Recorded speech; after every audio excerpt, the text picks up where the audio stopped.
Welcome, everyone. I'd like to call this meeting to order. Today is November 27th, Tuesday, November 27th. It is approximately 6:31. Clerk, can we have roll call, please? Mayor Cordova? Here. Councilmember Beta? Here. Councilmember Gonzalez? Here. Councilmember Peralta? Here. Councilmember Silva? Here. We do have a quorum. I can stand up for the pledge of allegiance, please. I pledge allegiance to the flag of the United States of America and to the republic for which it stands, one nation, under God, indivisible, with liberty and justice for all. Hope everyone had a wonderful Thanksgiving. We will go to the approval of the agenda. Council members, I'd like to, actually, I don't have any changes to the agenda, but I will make a special recognition under 5, right before 5A. Okay. Is there any questions or comments to the agenda as presented? Any changes? Oscar? Yeah, Mr. Mayor, I just want to pass on to you a request that item number 10, that you just consider advancing, putting item number 10 higher up on the agenda, just for the benefit of the people who might be here, who will be waiting to be appointed to the airport board. Okay. And Mr. Mayor, by doing that, that will take care of the special recognition. Okay. So we can move item 10 to right after 5A? That's okay with the council? Yes. Okay. Entertain a motion to approve the agenda as amended. So moved, Mr. Mayor. Second. Motion and a second. All those in favor signify by saying aye. Aye. Those opposed, motion carries. Next, we'll go to awards and recognitions.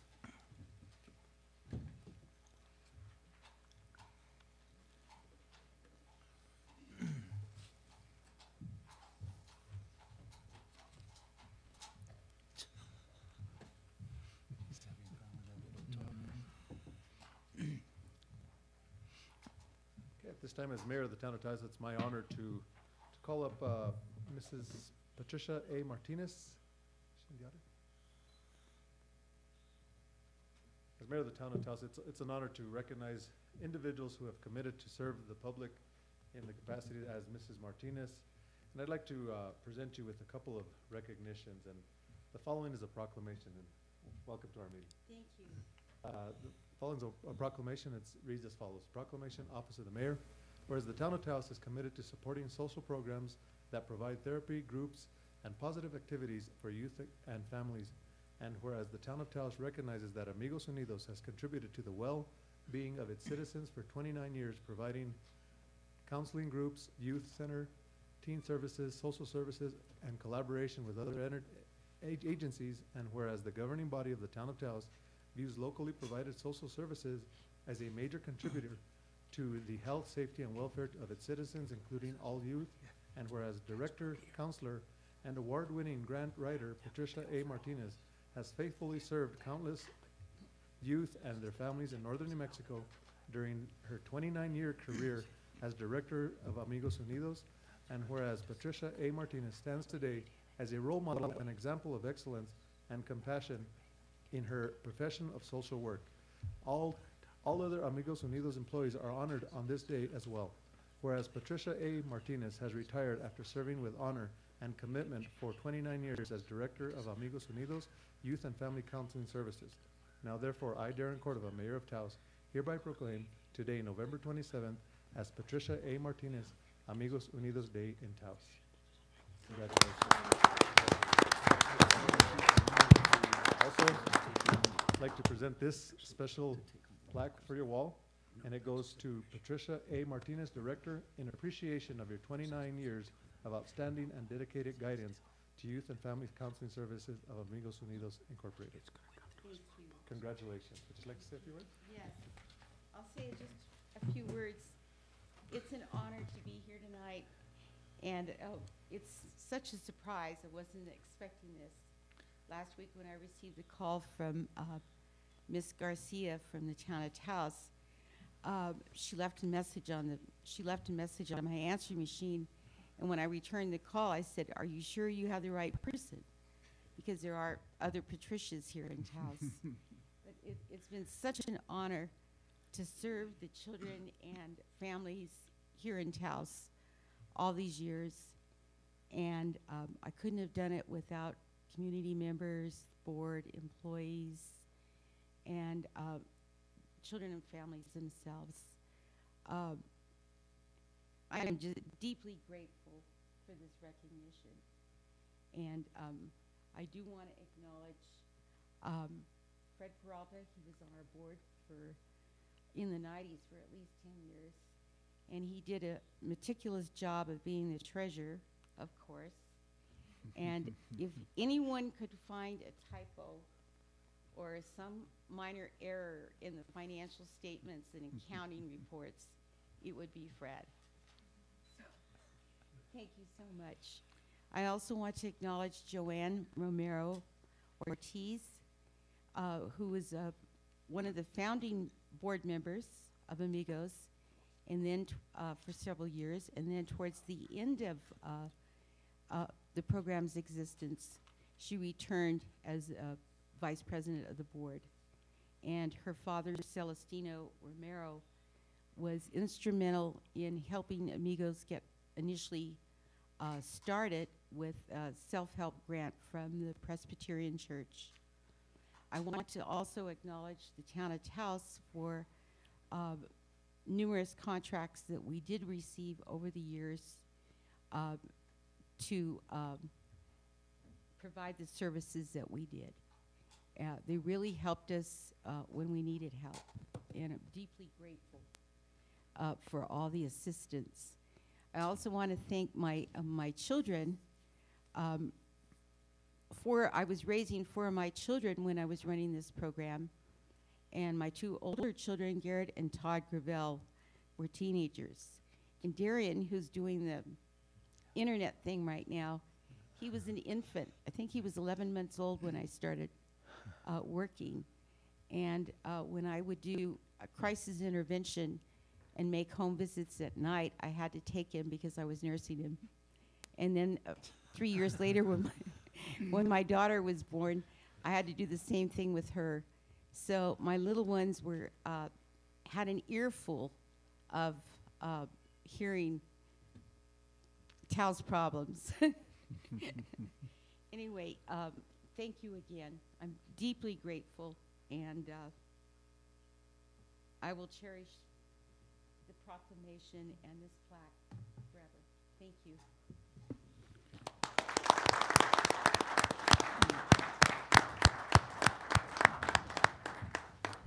Mr. Mayor, if I could, I'd like to also offer my thanks to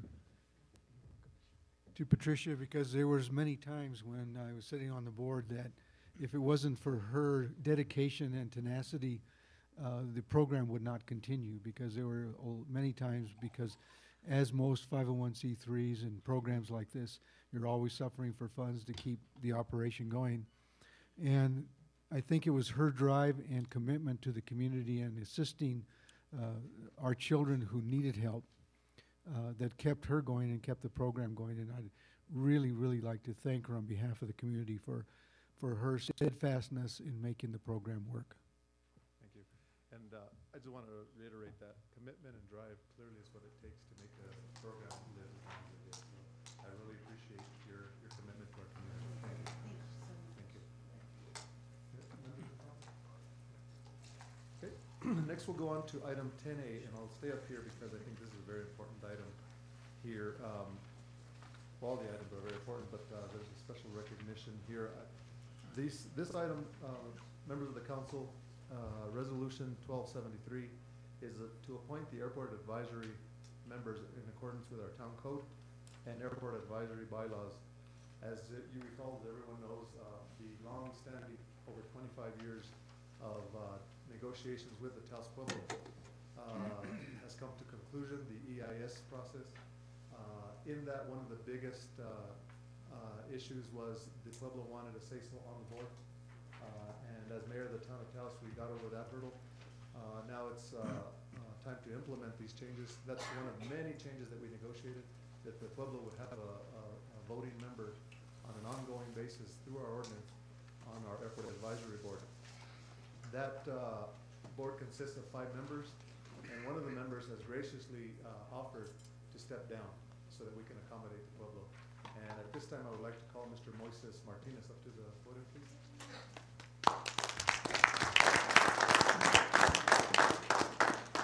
And I just want to personally thank you, Mr. Martinez. Thank you for your service over 3 years, or nearly 3 years of serving on the board and keeping us on focus. I know this was something that you were very passionate about and very excited to have been on the board achieving this coming to fruition, the negotiation with the Pueblo. So thank you for your leadership on the board. We're truly going to miss you. And thank you for graciously offering to step down so we can accommodate the Pueblo. Thank you, Mayor. Thank you. Thank you, Council. Thank you for giving me the opportunity to serve on that board. It's been interesting and challenging, so thank you for that opportunity. Thank you.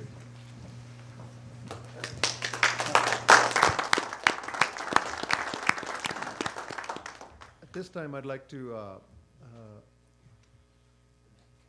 is it off? Doesn't have a switch.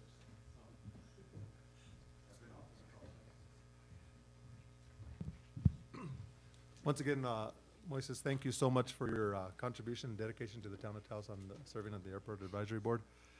At this time, the appointments shall be as follows, followed at the ratification of the council.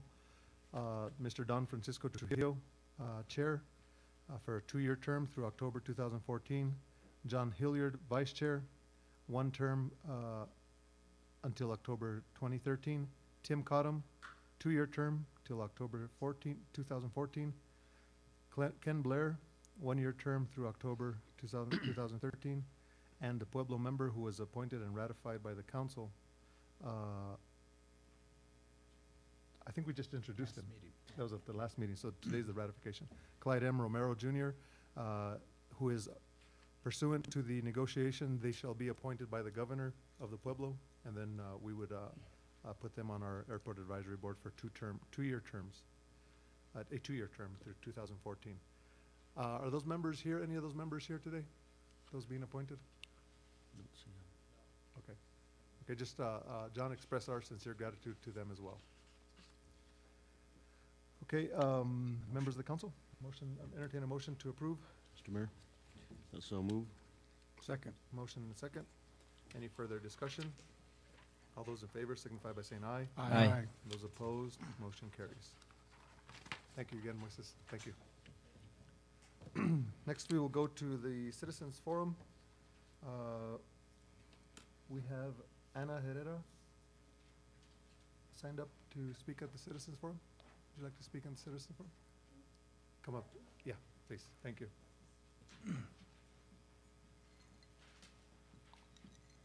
Welcome to our meeting. Thank you for letting me speak. My name is Ana Herrera, and I am a resident of Arroyo Hondo. I am here seeking assistance from the town of Taos in reaching out to individuals who may be eligible for the program that I work for. The program that I work for is called the Energy Employees Occupational Illness Compensation Program, and it is a program that's administered by the U.S. Department of Labor, designed to compensate individuals or family members of individuals who have become ill as a result of employment for Department of Energy. There are 19 Department of Energy facilities throughout New Mexico, and recently I've been working with many providers here in the Taos area that are currently treating some of our claimants. And a lot of these individuals have reported to me that there's many individuals out there that still have not applied for the program. Like I said, it's a program that's administered by the U.S. Department of Labor, which provides federal compensation as well as medical benefits to the individuals who have become ill as a result of their employment. Now, the program has 2 parts to it. The individual is still living may be eligible for $425,000. There's family members that may be eligible for the program, could be eligible for $325,000.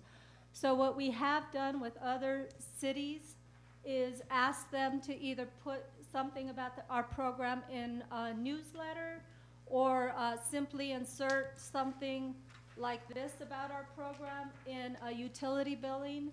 So if that's something that the town of Taos can do for individuals that either scientists have moved out to Taos is a beautiful area, they don't know about this program. Our local people, many families have come forth that their fathers worked there back in the late 40s. And when I say there, I mean Los Alamos. A lot of Taoseños currently work at Los Alamos National Labs, and they do not know that this program exists. The program was approved by Congress in 2001, and statistic-wise, we haven't even touched the surface with applicants. So I'm here just requesting that the town of Taos consider possibly inserting something in a newsletter that goes out, or even something like this. We would supply all the copies of whatever you would need if you would put it in, insert it in a utility bill or anything like that. I do have program information, and I could go into detail about that, but I know this is limited to 5 minutes. I could leave the program details here with you unless you'd like me to go through that If you could program. leave the details with our manager. Okay. And also, I'd be happy to help with the media, with Okay. my radio stations to get the word out as a PSA. The town of Taos runs advertising on there, and we'll sponsor We putting would that in there. appreciate that. We would That would definitely do greatly that. be appreciated. Would I contact you then? Sure, or- sure, just contact me. Mr. Mayor, also, Anna, I sit on the Los Alamos National Labs Regional Coalition of Communities, and that would be also something, valuable information to pass on to the Board of Directors there also. It's the Los Alamos National Labs Regional Coalition, and it deals specifically with the labs. So that would be one good area that maybe we could get a presentation to, also because they can take it back to their communities. Anything that you can help with would be greatly appreciated. Thank you. Thanks for bringing us, making us aware of this. Well, thank you for Thank you, sure, thank you, appreciate it. Okay. Is there anyone else that would like to speak under the citizens forum at this time? Welcome to our meeting, sir.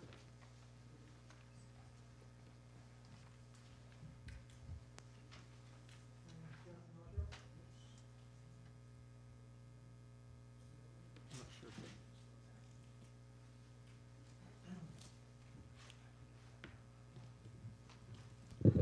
My name's Jeff Northrup, and I have 2 items I'd like to address.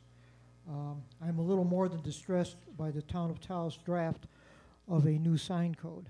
This ordinance targets me and any others who may wish to exercise their constitutional rights to picket and petition the government or others for redress of grievances.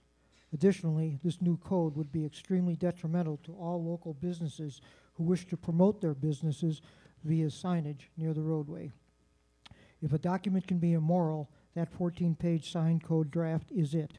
If a document can be drawn to further hurt the town businesses, that 14-page sign code draft is it. My other issue is the command center.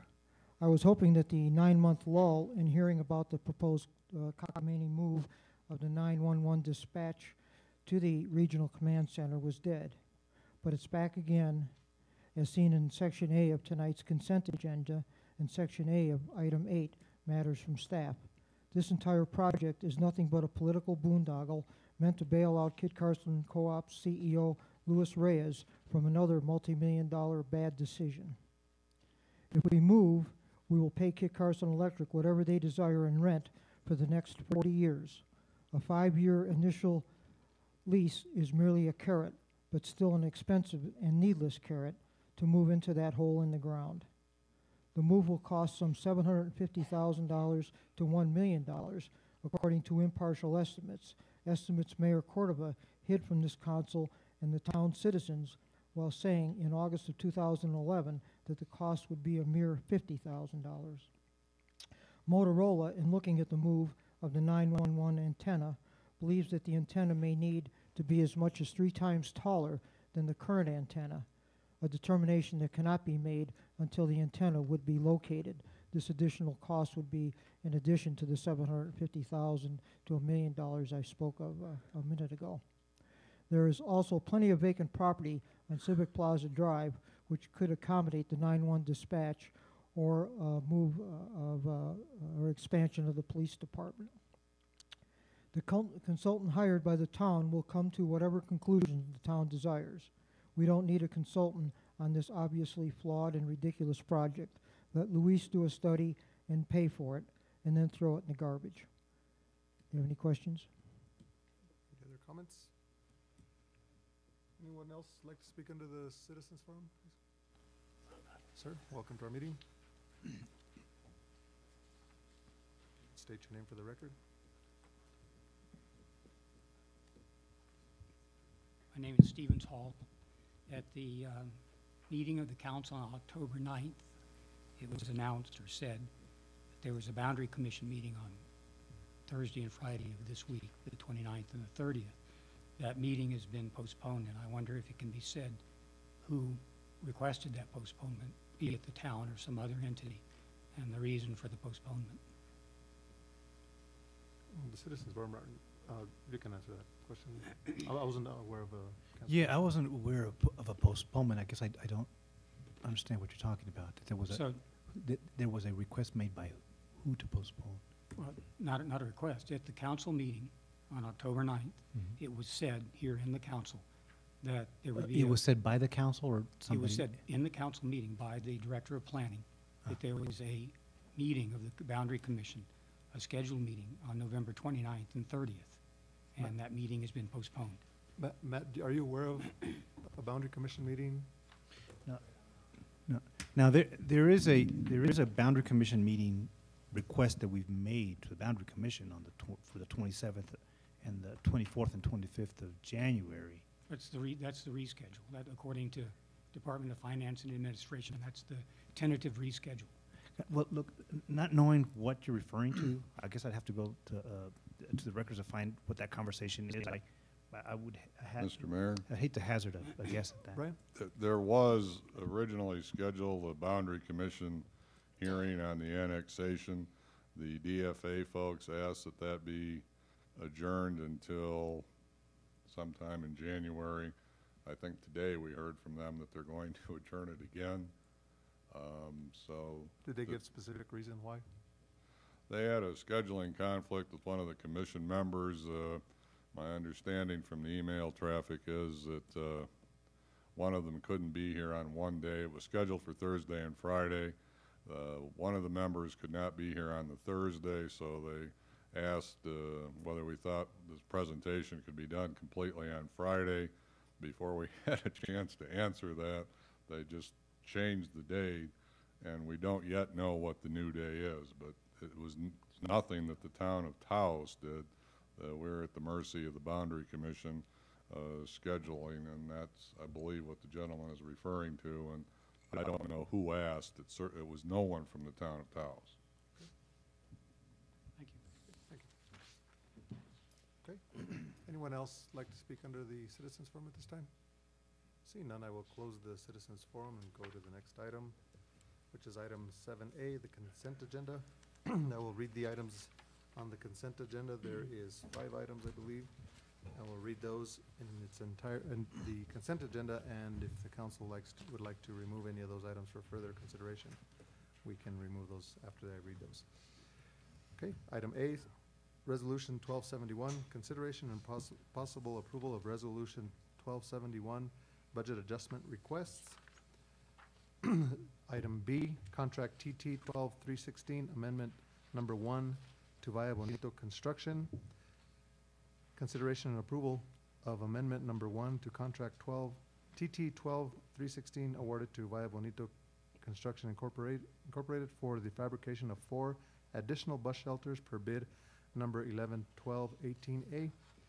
Item C, joint powers agreement with the state of Minnesota. Consideration and approval of a cooperative purchasing agreement between the state of Minnesota and the town of Taos. This agreement will allow the Public Works Transit Division to purchase 2 replacement vehicles off the state of Minnesota price agreements. Item D, transit vehicle replacement purchase. Consideration and approval to purchase 1 23-passenger bus for Taos Express and 2 28-passenger replacement buses for the Chili Line services. Purchases will be made off of the state of Minnesota price agreement as awarded to El Dorado manufacturer and sold by New Mexico Bus Sales. Item E, grant agreement with the New Mexico Economic Development Department.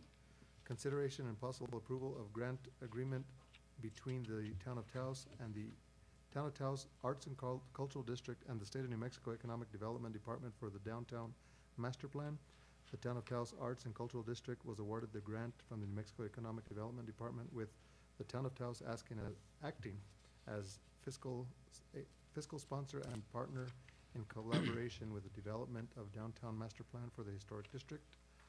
Item F, consideration and approval of contract TT 13142, Amendment 4 to contract TT 11115 with Armstrong Consultants in the amount of $921,994 plus gross receipts tax for a total of $992,873.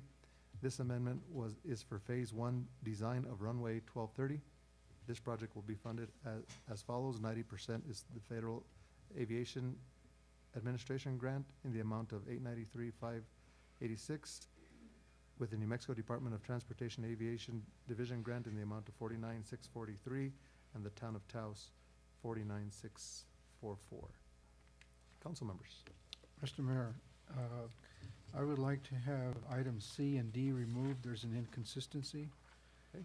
And for that reason, because the first paragraph talks about 2 replacement buses, the second one talks about 3. And it talks about coming from the same purchase agreement contract. So we need to either correct that to 3 buses or something. So I need to remove those 2 items to make the next order of business after. Okay. Next, is there any other removals for consideration? Mr. Mayor, I was just gonna ask to remove the same 2, but for another reason. I just wanted to find out what is the net savings by going through this method of having an agreement with the state of Minnesota. I just kind of want to see what kind of money we're saving there. Okay. No other questions? Entertain a motion to approve with the exception of items C and D. So moved. Second. Motion and a second. All those in favor signify by saying aye. Aye. Those opposed, motion carries. Next, we'll go to item C and D. We'll handle each one together, but then we're going to talk about both. Councilmember Peralta, describe those. Oscar. Yes, sir. We have the staff person who actually prepared all this in the audience, and so I'd like to ask them to come forward and answer that specific question. Good evening, Mr. Mayor, members of the council. Oscar, I will refer to Delilah because it is incorrect as Councilmember Peralta stated, and I believe it's more so a typo than anything. Good evening, Mayor and Council. It is a typo. We are looking at replacing 3 vehicles within the transit division, so we would be purchasing 3 replacement vehicles under item C. We're looking for consideration and approval to purchase those 3 under the state of Minnesota's cooperative purchasing agreement right now. And item D would reflect the purchase of the 3.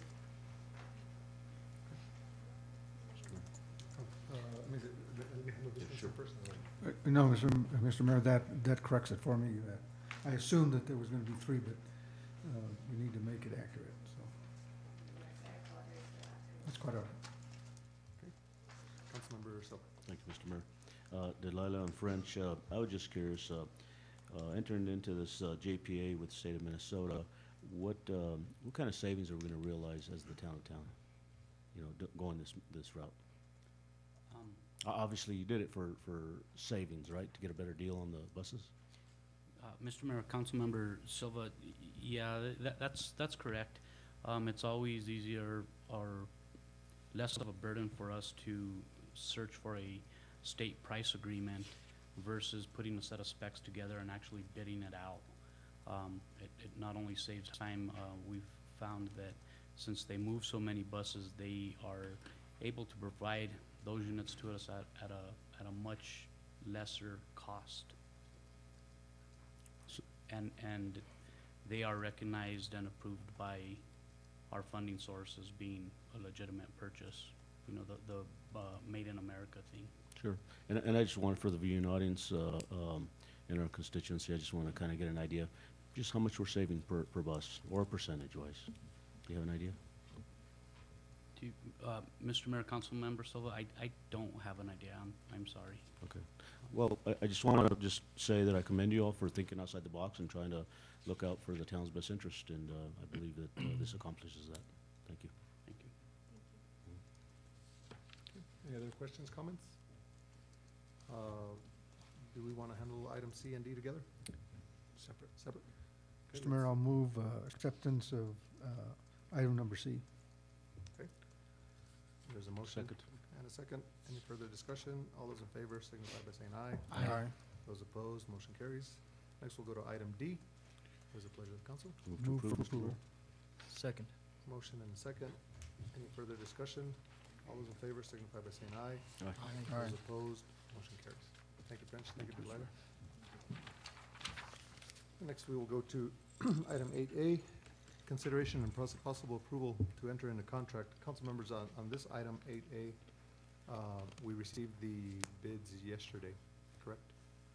This is the pursuant to the direction of the council to find a true analysis from a unbiased third party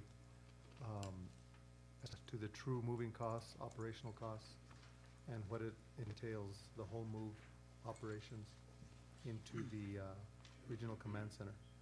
And I'll let Oscar talk a little bit more Yes, sir. as to who developed the RFP, how it was developed, staff involvement, diligence on the staff, et cetera. You bet.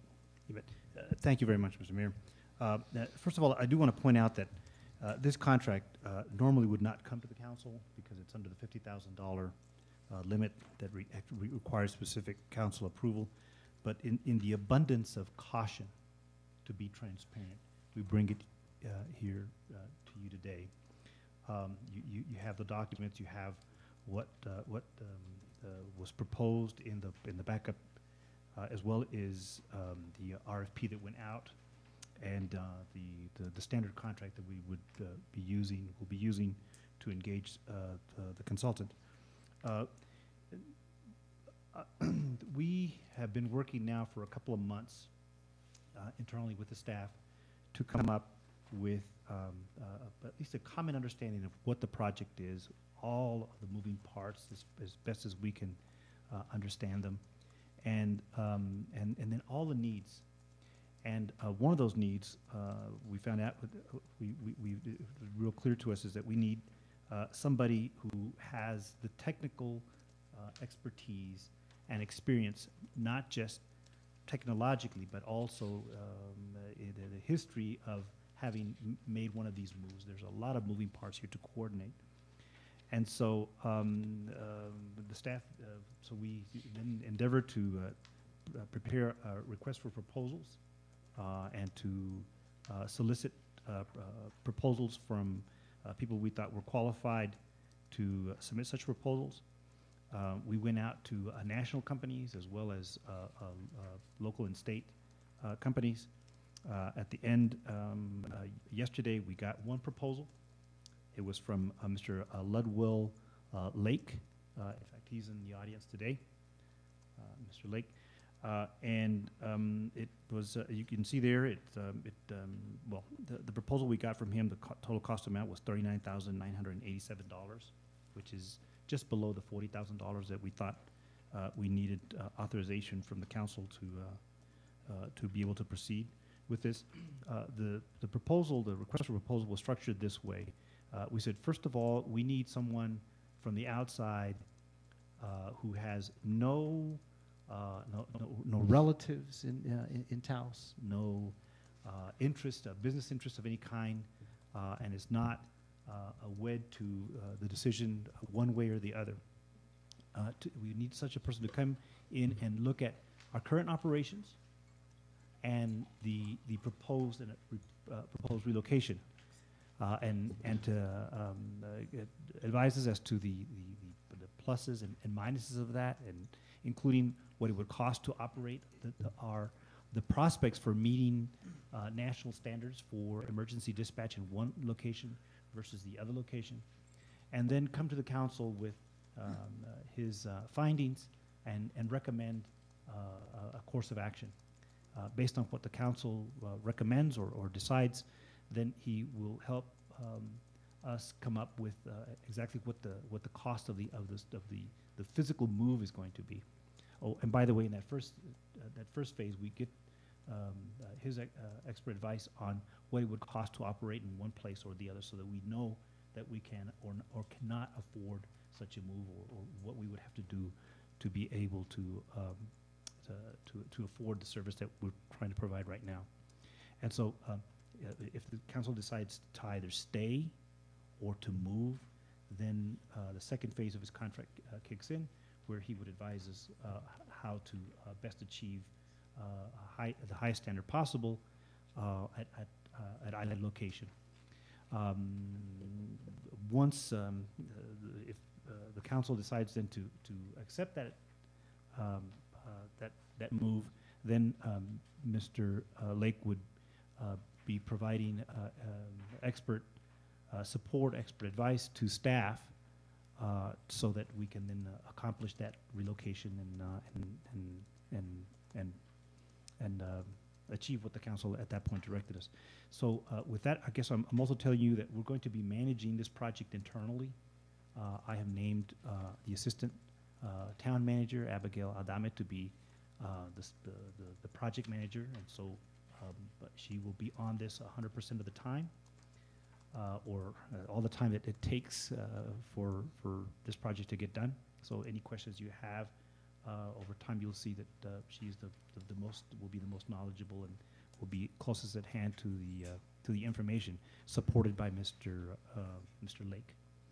And so anyway, here we go. We're following through with the direction we got from the council to get all of the information in front of us before the decision was made, or any decision was made. And so there we go. And that's why we bring it to you today, just to inform you and to, if it's your pleasure, to approve it, so that you have it there. And by the way, the proposal, the request for proposals, the contract for this, and any other document that the council deems is relevant to the project, we are putting into a public file so that anyone can see that at their leisure. And by the way, I would, with that, to also invite anybody else who has other documents they think are relevant to the project. So this project has been going on for a long time. I may have missed some. And so if you bring those to our attention, we'd be glad to post those up in that public file as well. Glad to answer any of the questions you have. Okay, as members of the council, I just want to reiterate that as I was creating the agenda, I was informed that this did not have to be on the agenda. I did want this on the agenda, as I did want each one of you to be fully informed as to what contract I would be entering into, and I do want you all to officially vote on this contract. I think it would be in the best interest for the council also to hear a little brief presentation by the contractor, just to give us a little bit about yourself. Welcome to our meeting, sir. Thank you, Mr. Mayor, council members. My name is Bud Lake. Ludwell Lake was my real name, and with a name like that, you go by Bud. So, and Mr. Lake was my dad. I am familiar with the needs of the RFP and the wishes that you have put forward. It becomes a balancing act whether you go this way or this way. I don't have a dog in this fight, and I don't want to say I don't care, but my job is to simply give the facts to you, and you make those decisions. As Mr. Rodriguez said, there are lots of moving parts. The day that if you do decide to make a move, you throw the switch, you want to make sure all the moving parts are working. The citizens have to see something that is totally transparent. Nothing new happened in their eyes that's there. My experience, I started in emergency services in the 70s. Looking at the gray hair, along with mine, you remember those years. My last 17 years, I was a communications director for Santa Fe, and my last years with Bernalillo County, in which I did almost exactly what you're going to do here.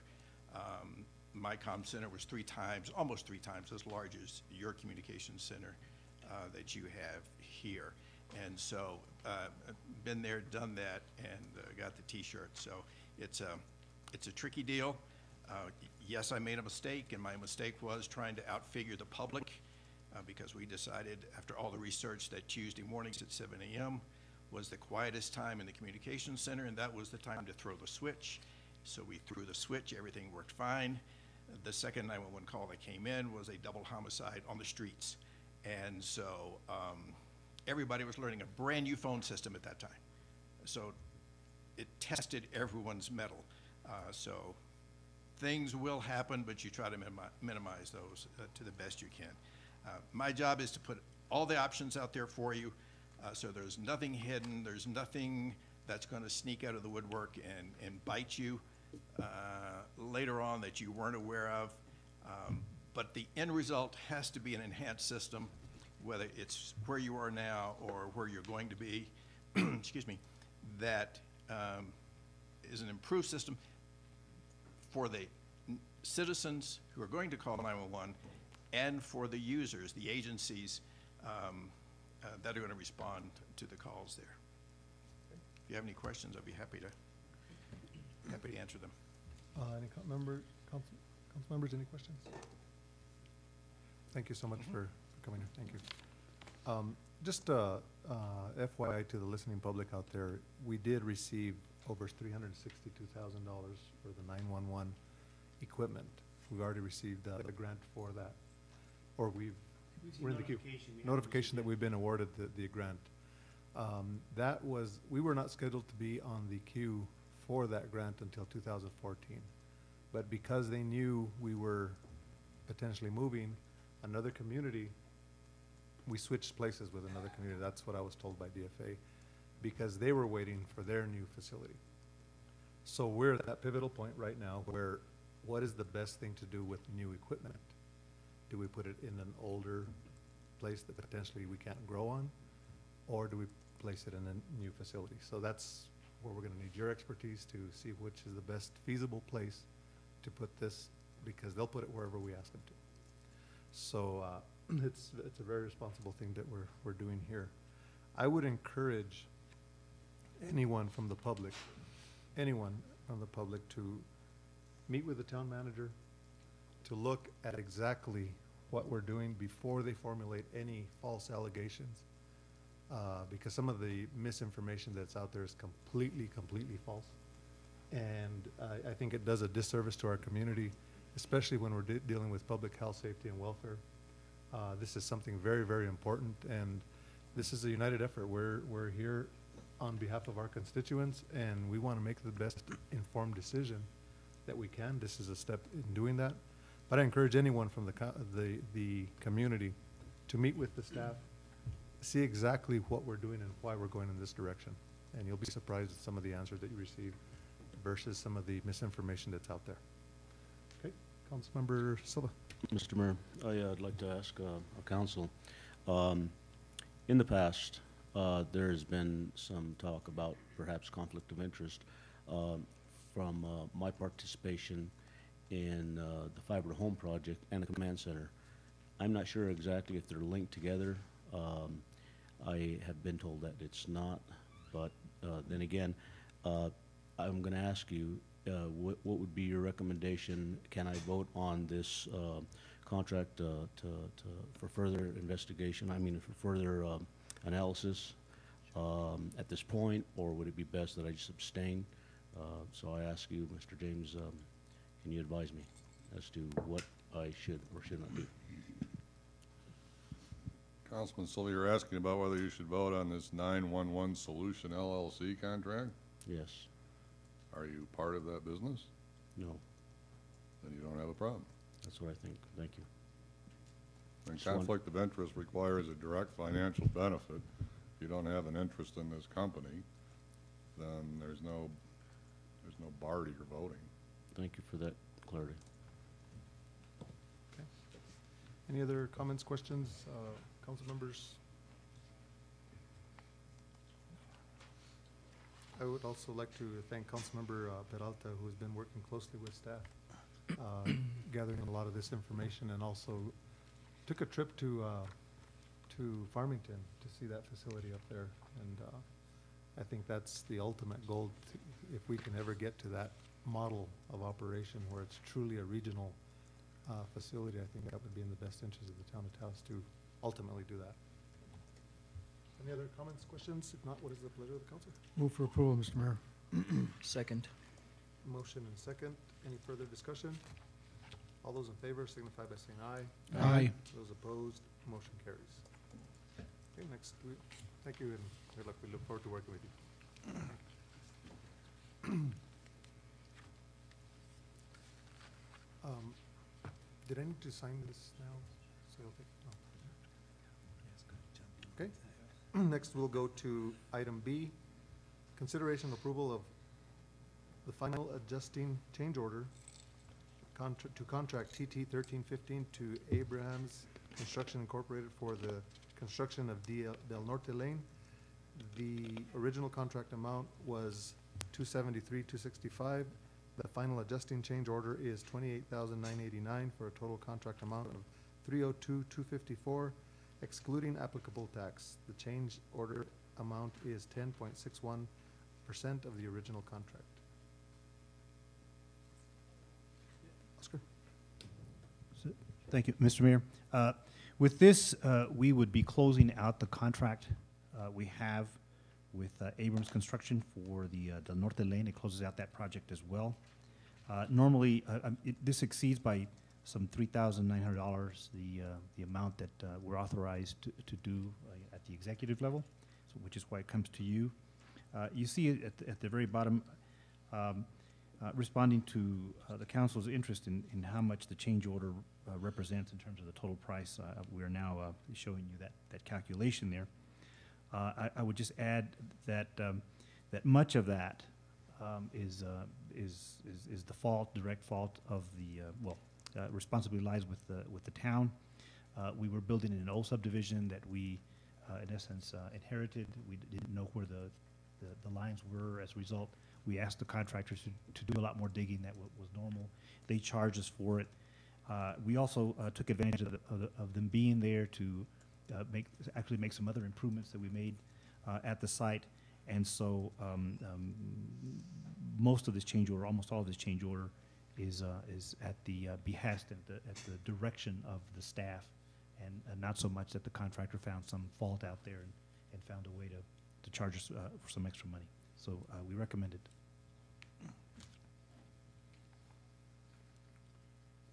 Okay. Council members, with the pleasure. Second. Motion and second. Any further discussion? I'd just like to say congratulate everyone on this project that has been on the books for a long time. Everyone that did an outstanding job, from the engineer to everyone involved in it. So thank you so much for making that neighborhood happy. They're very happy, and I would like to also, as we have on some of these long projects or these projects, I would like to go out to the neighborhood and do a formal ribbon cutting there.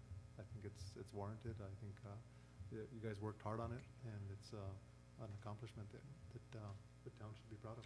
I think that's very fitting, Mayor. You bet. We'll organize it and invite everybody. Okay. Thank you.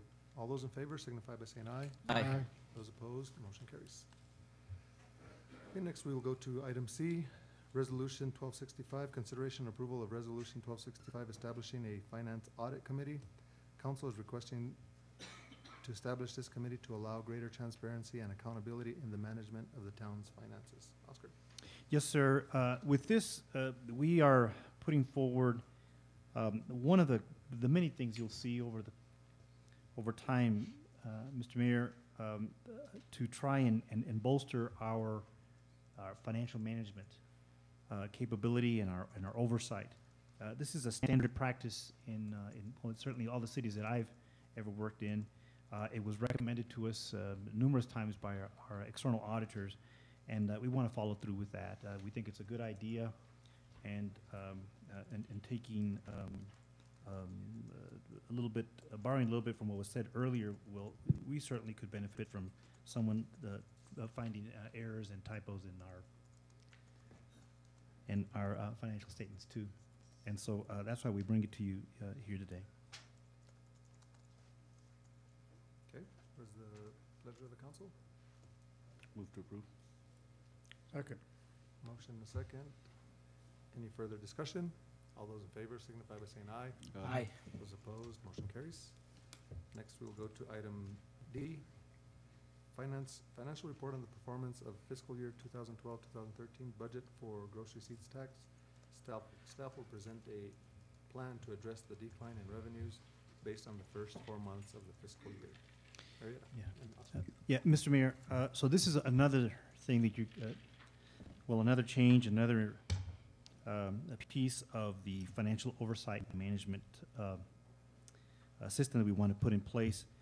Beginning today, actually, we won't be able to do it next month because there's only one meeting next month. But starting in January, you will be getting a financial report every month. What you're going to hear from the finance director is a detailed and hopefully a standard report that you will be getting.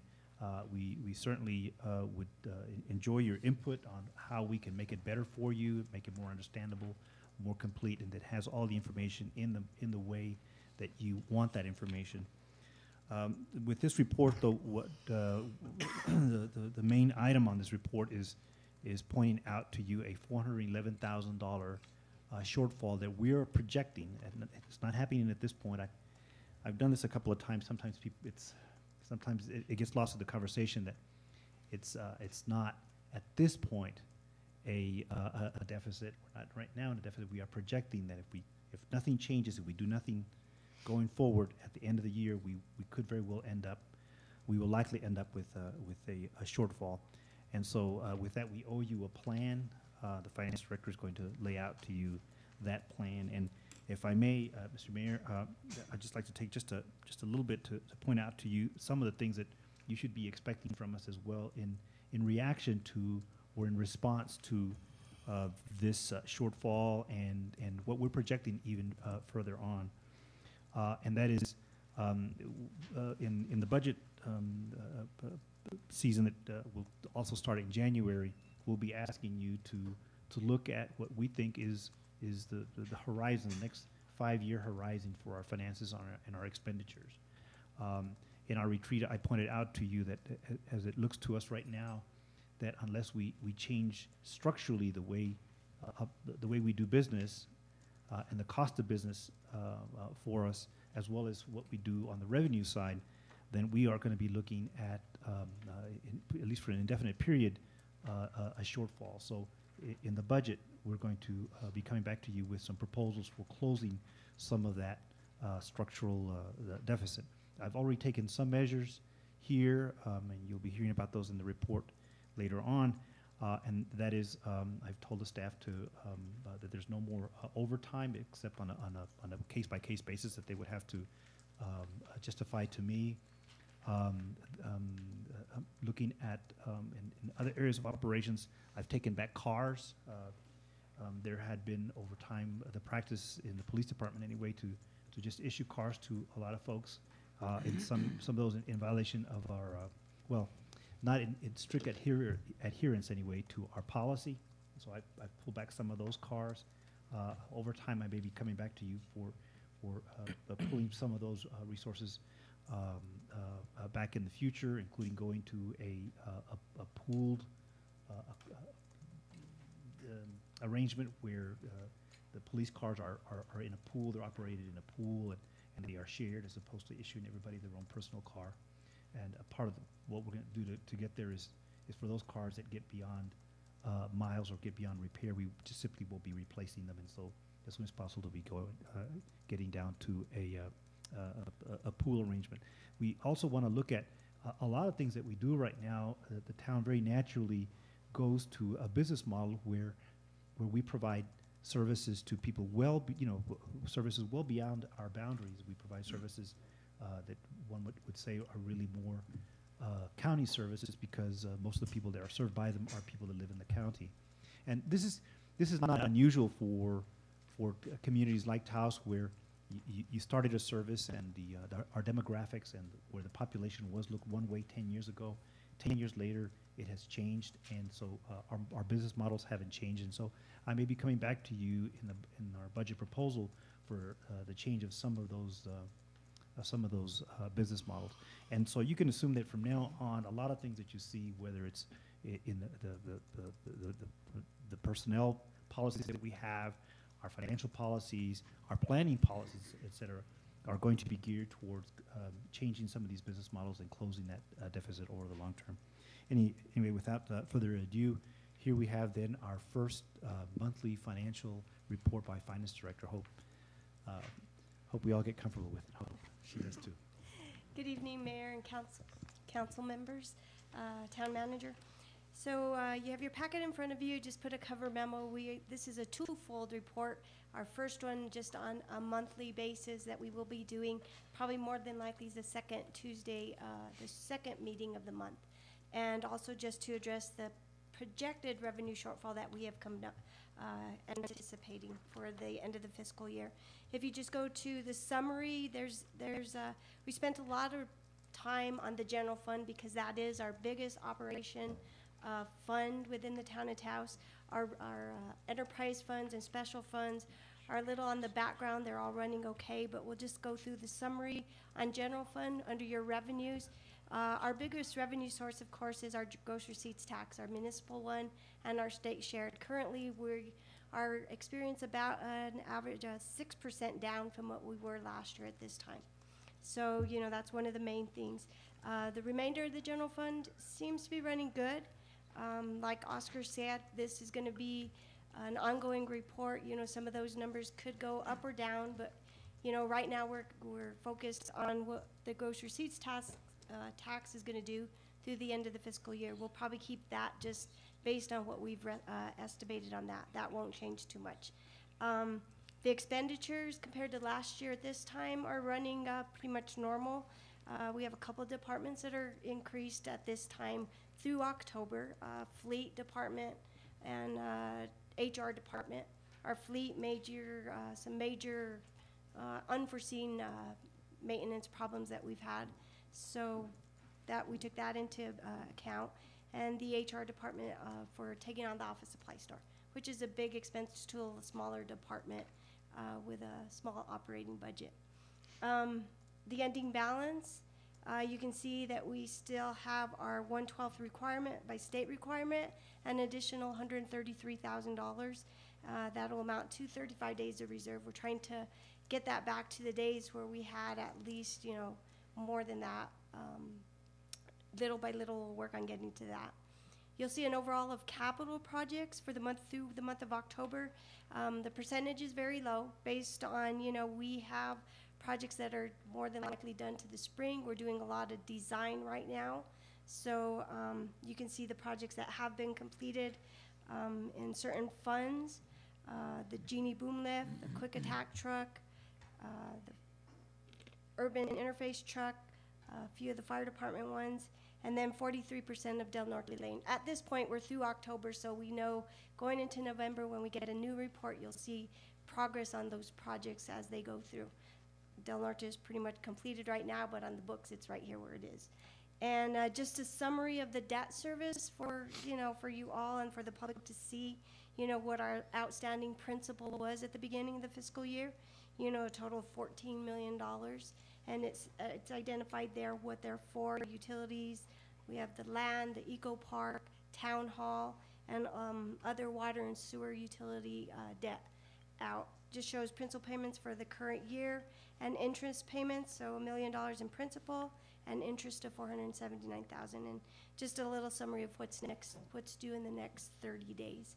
So that's how we're going to base the report on a monthly basis, trying to give you a summary of the major things that are happening throughout the month and activity going forward and year to date. The next page just identifies all the revenue sources in general fund, the main transfers out that we fund to other activities such as communications, the marketing program, the community grants, which we do the management of the eco park, communications fund, and Civic Center Fund. We do get a little revenue coming in. So you'll just see the columns as the approved budget, of $10.2 million, our year-to-date actuals of $3.2 million in revenue, and our year-to-date actuals of 3.1. The previous column is the year-to-date from the prior year, and just our projected ending balance through the end of the fiscal year at this point in time. Now, it should be pointed out, or at least highlighted there, that the reason we're able to achieve that ending balance, or in other words, achieve the ending balance that was budgeted, is because we have in fact cut in expenditures, and you'll see there's one line item there that the employee raise, or the amount that the council set aside for a possible employee raise at the middle of the year. We're saying that that's one of the things that we're recommending get cut in order for us to maintain that ending balance. You'll see that savings plan in detail at the end. So in the same as the transfers out, year to date, we're at 145. We do that on a scheduled monthly basis on most of these funds. You can look at the expenditures in the general fund, $10.4 million within all general funds. You can see what each department has spent last year versus this year. We're at $2.9 million of actual expenditures throughout general fund. And again, the projected expenditures that Oscar has stated, already reducing those amount by the $412,000. And then just the ending actual fund balance at the end of each month. And right now we're at 1.6 million in our fund balance of general fund. So those are just summarized all of general activity on one sheet. And I either stand for questions there or go finish off, and then we'll take questions at the end, whatever's the pleasure of the council. Is this thing on? Any comments? Okay. Any Okay. comments, questions? Councilmember Gonzalez. Mr. Manager, I'd just like to say, I'd like to commend you guys for the amount of effort that you guys have put into actually tightening the nuts and bolts of this organization. We've all been tasked with the job of watching our GRT dollars, and as we continue to see them dwindle, it really hurts. And the one thing I really commend is the fact that we haven't had to let any labor force go. Now, the one thing I would like to stress is that it starts with the little tweaks that we have been making. For example, like you said, the vehicle sharing for the police officers. It's those little minor adjustments that I think go a long way and will help. With that being said, with the police officer vehicles, I keep looking at the expense report, and I sign the checks now as the mayor pro tem, and I continue to see the fuel expense. And it is concerning to see a police vehicle running with nobody near it or in it. And I may call it petty, but it's a big pet peeve of mine because I know they wouldn't do it in their own personal vehicle. So if we could really, really watch that, Mr. Manager and Chief, if we could really, really tighten that down. Again, we're at a point where I don't want to have to let anybody go, and I know staff doesn't want to have to let anybody go. And minor tweaks like this could go a very, very long way in this time.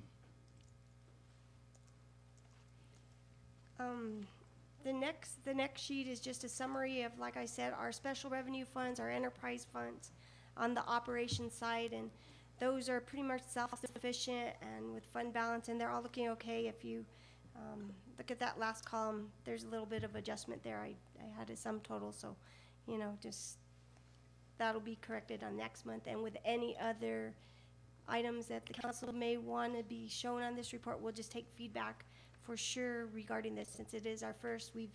In the department, I send out probably 3 or 4 different reports throughout the month, and we're just trying to consolidate and just give you one financial report, so we're not like all back and forth and trying to understand everything. So hopefully this works going forward for the mayor and the council.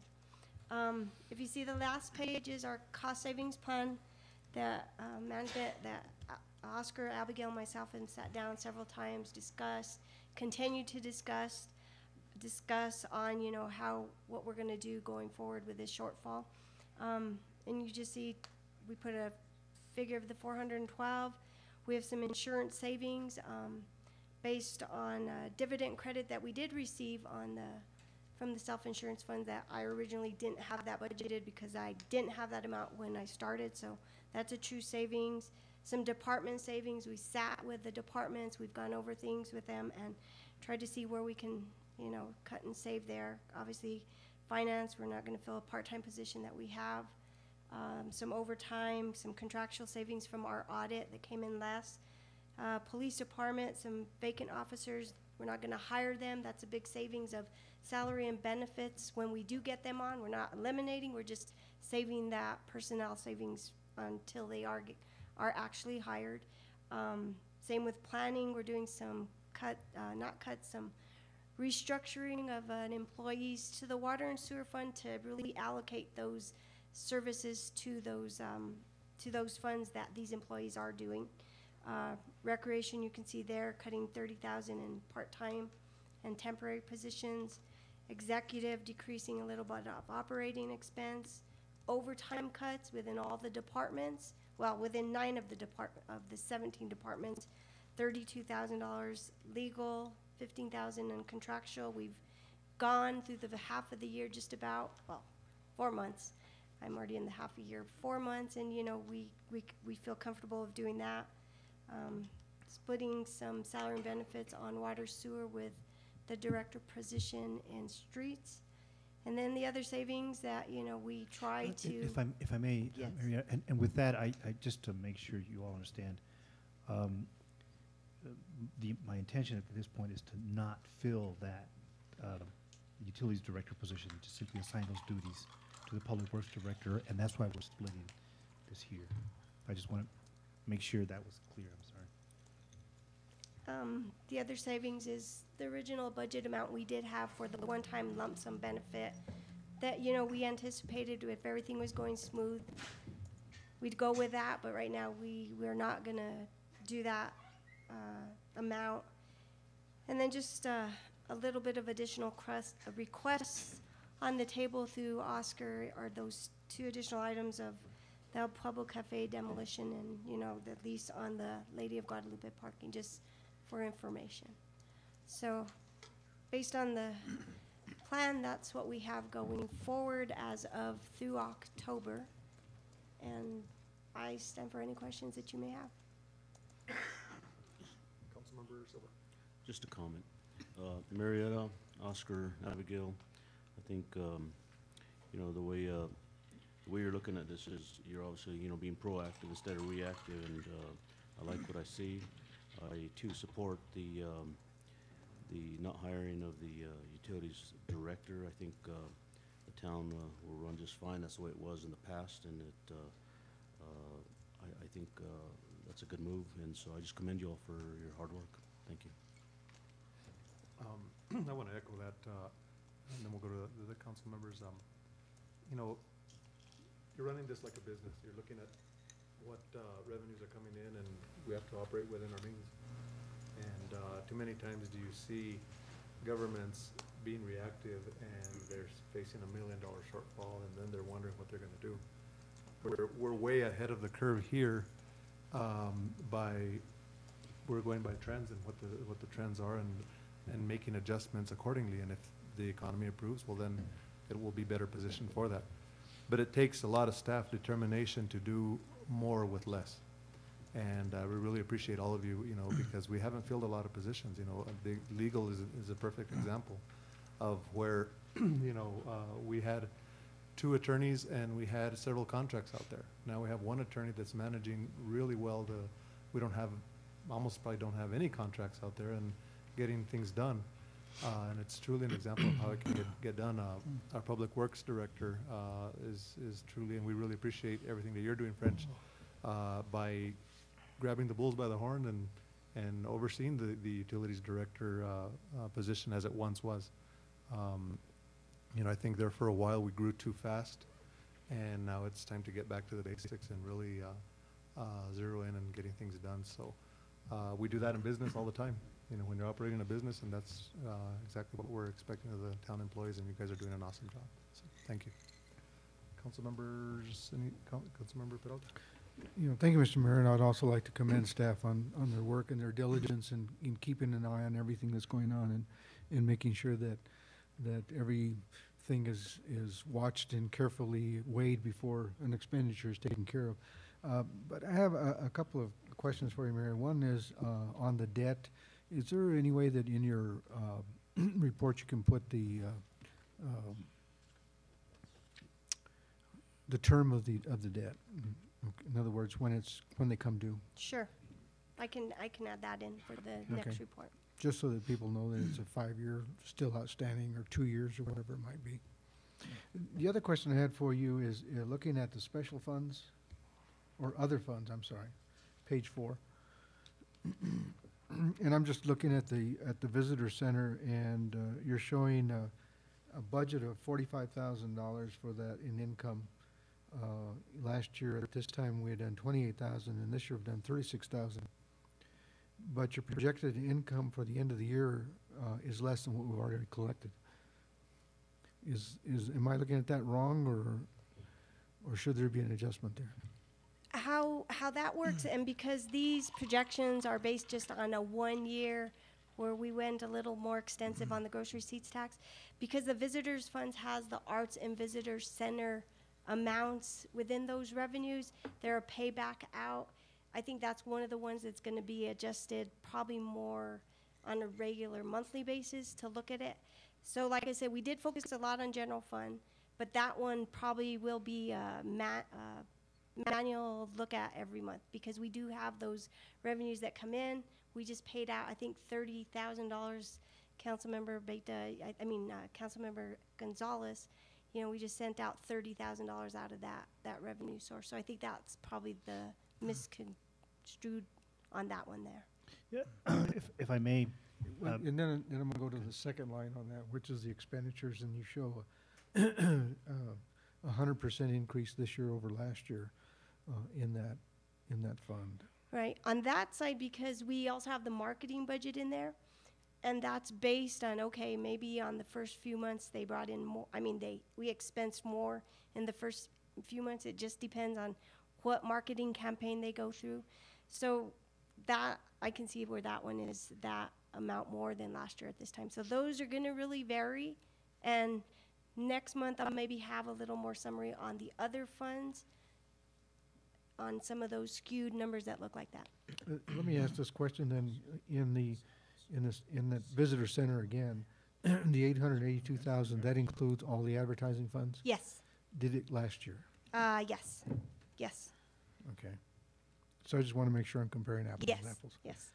And I'm assuming, though, on the top, that's sales of trinkets and whatever goes on in the center, correct? Yes, that's the commission that we make from most of those centers, the lease, but the majority is the Arts and Visitor Centers Program Commission.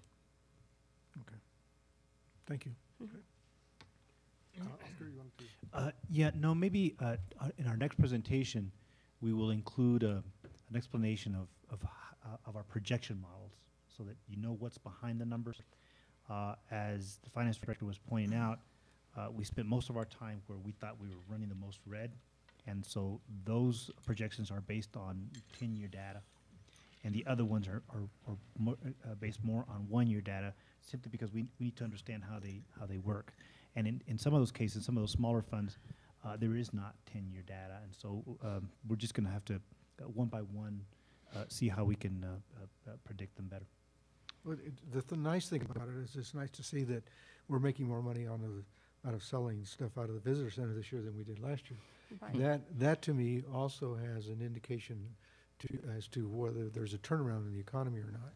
As we sell more things out of there, that means visitors are loosening their wallets when they come into that center. And it gives you a little bit of a help on trying to understanding what's happening within the economy, and that's why I look at it. Yeah, it's also a little bit because we just market that visitor center a little bit more, so more people go there. If you go there, you will find that you are going to be just showered with attention. Whoever goes there comes away with a great impression of the town. I think the women that work there do a great favor. That attention goes around the world. Mr. Mayor, if I could, thank you. Mr. Manager, I know we've discussed it in the past, but as far as forms of revenues, the one thing I haven't seen up and active is the public surplus. Are we doing anything with that? We're working on it. We just got through our audit cycle, and that was actually a good time frame for Sharon that works on that. So a lot of our time has been consumed with that.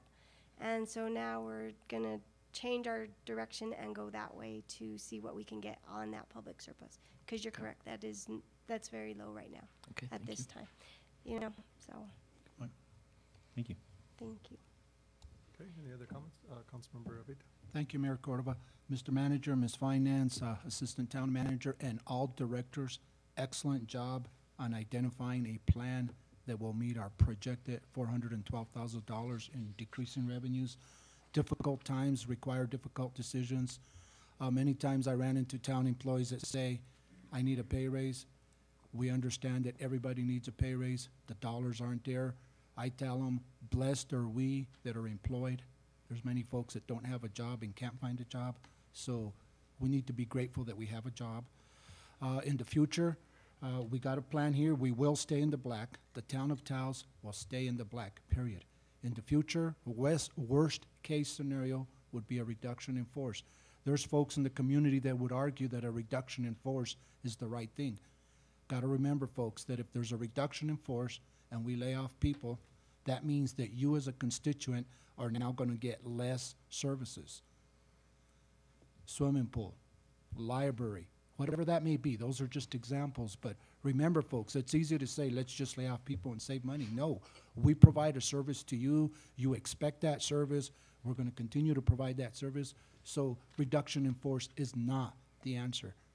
One piece of advice I can give the entire community, shop local. Shop local. Don't shop on the internet. Don't shop out of town. Shop local. How many of us don't shop local? There's a lot of folks that don't shop local all over the community. Try to shop local to the extent that you can. Thank you, Mr. Mayor. Any other comments?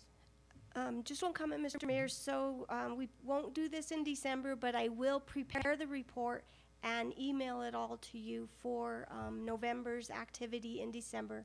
And then we'll come back on a regular council meeting in the second week in January to present the December report. So just for information. Between now and then, you have other information needs. We want to hear them. We consider this our first draft, and so we'll be adjusting them according to your needs. Thank you. Thank you. Thank you. Okay, next, we'll go to item E, initial presentation of ordinance 1217, status report on the update of the land use element of the town's comprehensive plan. The intent of this document is to provide long-range guidance concerning the land use policy issues governing the performance to date of Vision 2020. Mr. Mayor, what we want to do here is in essence provide you a sort of a status report of an effort that's been going on for almost 4 years now. And so before we went any further and got close to a situation where we presented to you a report that you didn't have a chance to weigh in on fully or become fully informed about it, we wanted to come here and just tell you what we've got so far, how we got that got to what amounted to this draft, and what we do from here. One thing that's very important, I think, to point out in any long-range plan effort is that the intent of the long-range plan is to provide general guidance, not specific guidance, for many reasons. Among those, that it's assumed that things will change and there will be developments that you hadn't anticipated when you first started out to make that plan. And well, you always want to make sure that in those long-range plans you include the requirement to occasionally update it. And so what you have here is following is a staff's attempt to follow through with that mandate, and to provide you then the update, a status on how that is right now. We don't present it to you here for you to make a decision so much as to provide sort of a mini workshop on it, and with that solicit your input now and in the future. It will come back to you in the future. We can schedule, if you wish, a more detailed workshop on this. The staff is ready to provide you an individual briefing if you wish. If you know of other groups out there that we need to provide such a briefing, let us know, and we'll be happy to go there as well. So anyway, without more, I thought it was just important that before we went any further, that we came to you and told you this is where it stands right now. I've asked Matt here from the planning department to make sure that that we touch on all the important points, but more importantly, to just open up the dialogue with you so that when this thing finally gets to you at the end with all of that input, that you will feel comfortable that you knew where it came from, what it is, and that you had an opportunity to weigh in on it. Mr. Mayor, real quick, with regards to the way it's written in here, it's written as a presentation of ordinance. Wouldn't we rather have that as a presentation of resolution as opposed to ordinance? Well, the way you would amend or not your vision would be by an ordinance, because it was an ordinance that put it in play, and so we're just using that as the, if you will, to continue with the nomenclature of the ordinance that it is right now. So this is just a presentation of where that looks right now, so that there's a clear link between what we're telling you today and where this heads to in the future. Maybe we should have said there a draft ordinance or something like that, yeah, to make it more clear. But yes, the reason it references ordinance is because at the end of the day, what you're going to do is pass an ordinance to amend the ordinance, or not, to amend the ordinance that was passed to put into play Vision 2020. Mr. Mayor? Yes. Councilmember Abeyta. No. Mr. Mayor, one comment. Matt, before you get into the guts of the briefing, I'd like you to give us, in a few words, let us know, brief us on how this evolved and got to the point where we're at today. I want to know what the process was, what the public input was, et cetera, et cetera. Be happy to do that. If I sit on this Try the I other think- one. I think the other one is better. Yeah, that one. Yeah, council member, in fact, that is a major part of the presentation he's going to give you here. That essentially is the presentation and the public process and how I arrived at this point here this evening. So if I may, thank you, Mr. Manager and Mayor, members of the council. Wanted to talk about this land use element of Revision 2020, but first discuss why are we even revisiting Vision 2020 in the first place. And as Oscar said, one of the main reasons is to comply with the mandate. Vision 2020 says that we will update Vision 2020 periodically, and this is one element of that in specific terms to land use. Also, that the update of the plan is based on facts on the ground. A lot has happened since 1999 when Vision 2020 was first adopted. The town has experienced a lot of new development. We've had Census 2010 data come in since then. We've also accomplished quite a few projects that Vision 2020 calls for, so then it makes sense to revise the plan, and this one is specific to the land use portion of Vision 2020. Speaking of the vision itself from Vision 2020 is based on a few things. First and foremost is that new development and land use planning would protect natural resources of the community. It would also protect what it calls the character of Taos. Also through land use and development planning and development practice, that the town would evolve as distinct neighborhoods, and that the land use planning and development would reflect the economic opportunities of the community. So we're, and through this revision process, trying to hold true and uphold the vision of the original Vision 2020.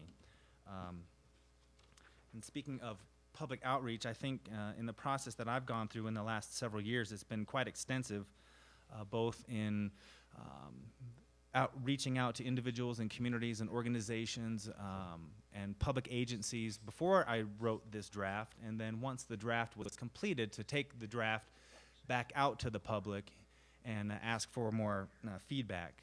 During that whole process, I've relied and consulted with many of the plans and studies that have been completed and presented to the town since 1999. For example, Investing in the Future, which is basically an economic study, which in itself calls for an update of the land use plan for the town since Vision 2020.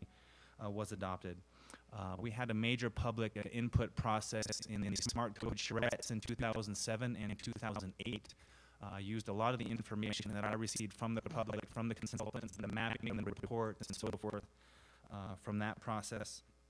I've done a variety of different presentations throughout the community in the last couple of years, including presentations to the staff at the Planning Department at Taos County, the Chamber of Commerce, a group called Taos Friends United, the Rotary Club, Realtors, Amigos Bravos, the Carson National Forest, the Taos Valley, the Sequia Association, the Taos Land Trust, Taos Pueblo, the New Mexico Environment Department, the New Mexico Economic Development Department, and the Department of Transportation. I presented this draft and asked for some feedback from those agencies, and I've also had what I think is an ongoing media outreach effort through the newspaper, through email blasts, through radio interviews as well. I think largely the feedback has been quite positive and encouraging in moving forward and adopting the plan and implementing the plan. I have changed some of the language of the document itself based on some input that I've received from different organizations. And there will be more input coming as we move forward in this process between now and when the council may choose to adopt this plan, and then also in other elements of updating Vision 2020.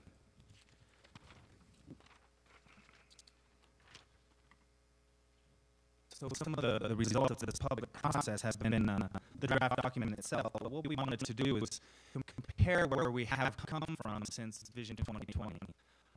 How are we doing in terms of achieving our vision in that Vision 2020 really articulates for the community? And some of the results thus far is centered around sprawl and sprawl developments, and it's this update is an attempt to arrest suburban sprawl and bring us closer to our goals and our vision for the community. It is sprawl just detracts us from our vision of ourselves and how we want to grow and develop. And then some results are also some decisions about policy and how we can strengthen our policy statements and lead us towards amendments of our code and future planning efforts to really redirect us back towards the vision and help combat suburban sprawl. Some of the remaining elements that need to be done as a result of this is the completion of the economic development element. I'll be doing that in the next year. We were fortunate to get a small grant. The council approved that grant agreement 2 weeks ago.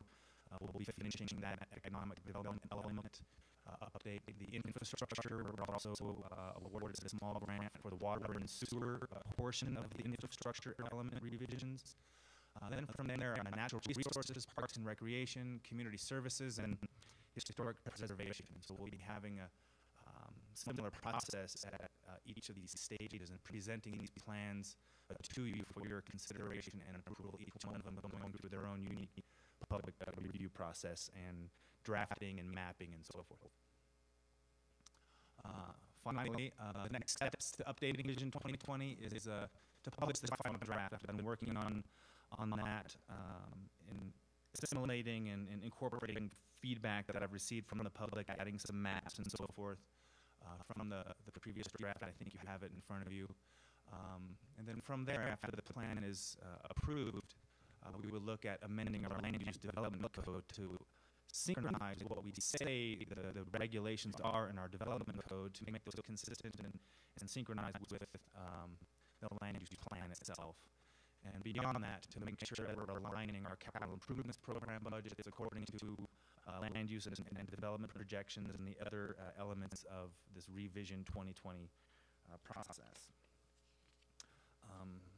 Following this evening's presentation, depending on your feedback and direction, I'd like to take this final draft of the land use element to the Planning and Zoning Commission and ask for their decision to endorse the plan or direct me for future amendments, and then ultimately come back to the town council potentially in the first meeting in December and ask for your consideration and approval.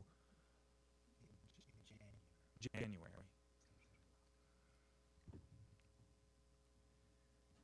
I promise the members of the audience I keep this below 5 minutes, Mr. Mayor, so that concludes my presentation. I hope I answered your questions, council member, but I'd be happy to take any further questions from you or but again, we're not asking you to approve the document, just to provide feedback and direction on how to move forward. Members of council, this has been a process ongoing, and I guess my concern on it is the smart code charrette, which had a lot of community involvement in it. But is that policy that is in where we want to go on? I mean, I guess that's something the council is going to have to weigh heavily on. And is that, how much is that implemented? That public input, how much of that is? My biggest concern with the smart code that had was the applicability of how are we going to merge into something that has been developed on one code and forcing others to comply and develop another code, and how would we ever get there? And could we ever get there? So that was my biggest concern with the smart code. But I'll yield to the council for input. Councilmember Peralta. Mr. Mayor, Matt, outside of the charrettes on the smart code, what community meetings were held, public meetings were held to look at just the 2020 update? There have been numerous, as I stated earlier, with state agencies. No, for I'm talking example, about straight public in the community, not agencies, Okay. not departments, not anybody who may or may not have right. just a community input. One example that comes to mind was just a few weeks ago where I met in the living room of a homeowner in the Foothills Neighborhood Association. We haven't had much of what I would call like the punch and cookies kind of public presentation where we invite members of the public to come and sit and watch me give a presentation. Mr. Mayor, I'm not looking for you to give a presentation. I'm looking for the public to give input on the existing plan and say, this is where we haven't gone right, this is where we've gone wrong, this is where we've actually exceeded expectations, that sort of thing, so that it gives you a basis by which then you can update the plan according to the public's input into it, rather than what I look at is more of a push-down approach, which is, here's the plan and here are some ideas on it. What do you think? The first, one item that comes to mind was in 2007 and 2008 with the smart code. We had the charrettes, 3 of them. Those were open to the public.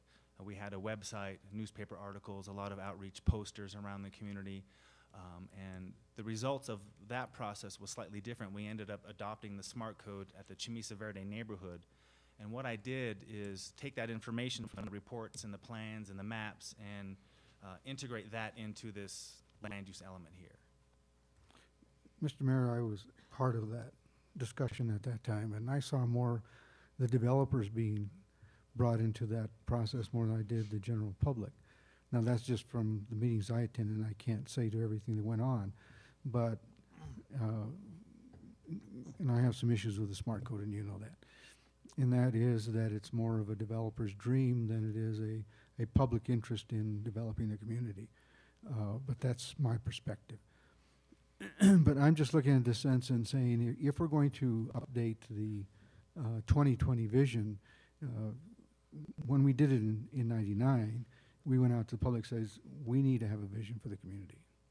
And we had open meetings and lots of public input into it.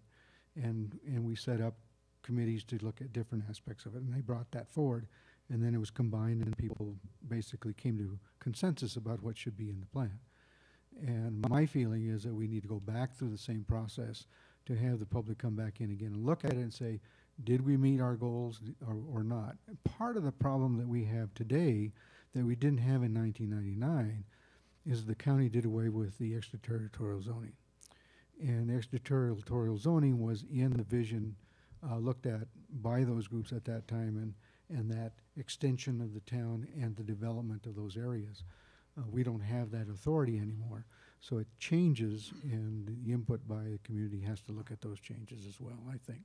That's how my input at this process. Thank you. Councilmember Gonzalez.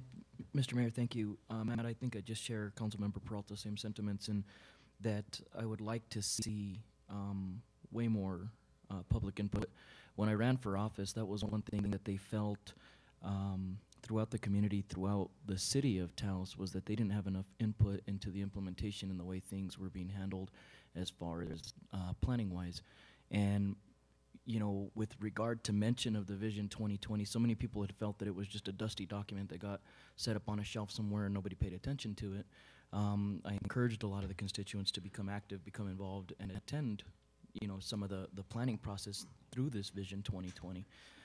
So that's something I'd like to see, is more community roundtable discussion, aside from the organizations, which are great. But I would like to see a lot more individual input, constituency input. That's all, Mr. Mayor. Mayor Cordova, thank you. Matt, I think you've done an excellent job in doing public outreach. You know, you've hit organizations, you've hit various entities, but I think we're missing one key component, and that key component is a roundtable discussion with everyday common citizens. Not organizations, not groups, not realtors, but the people that make and live in Taos. We haven't had that, as Councilmember Peralta pointed out, in 1999. He was involved, and that's how Vision 2020 was first developed. Now we're looking at revisioning it, and we've reached out to a lot of people. That work is not lost. Their input is valuable. But, Mr. Mayor, I would think that we need to go back, and instead of issuing a final draft of the revision of 2020, let's go back and take the current 2020, that is our draft starting plan, and let's go back out to the community and have multiple meetings where we reach out to the community in all facets to be involved in making input. Keeping in mind, folks, that when 2020 was done back then, we were in a very healthy and vibrant economy.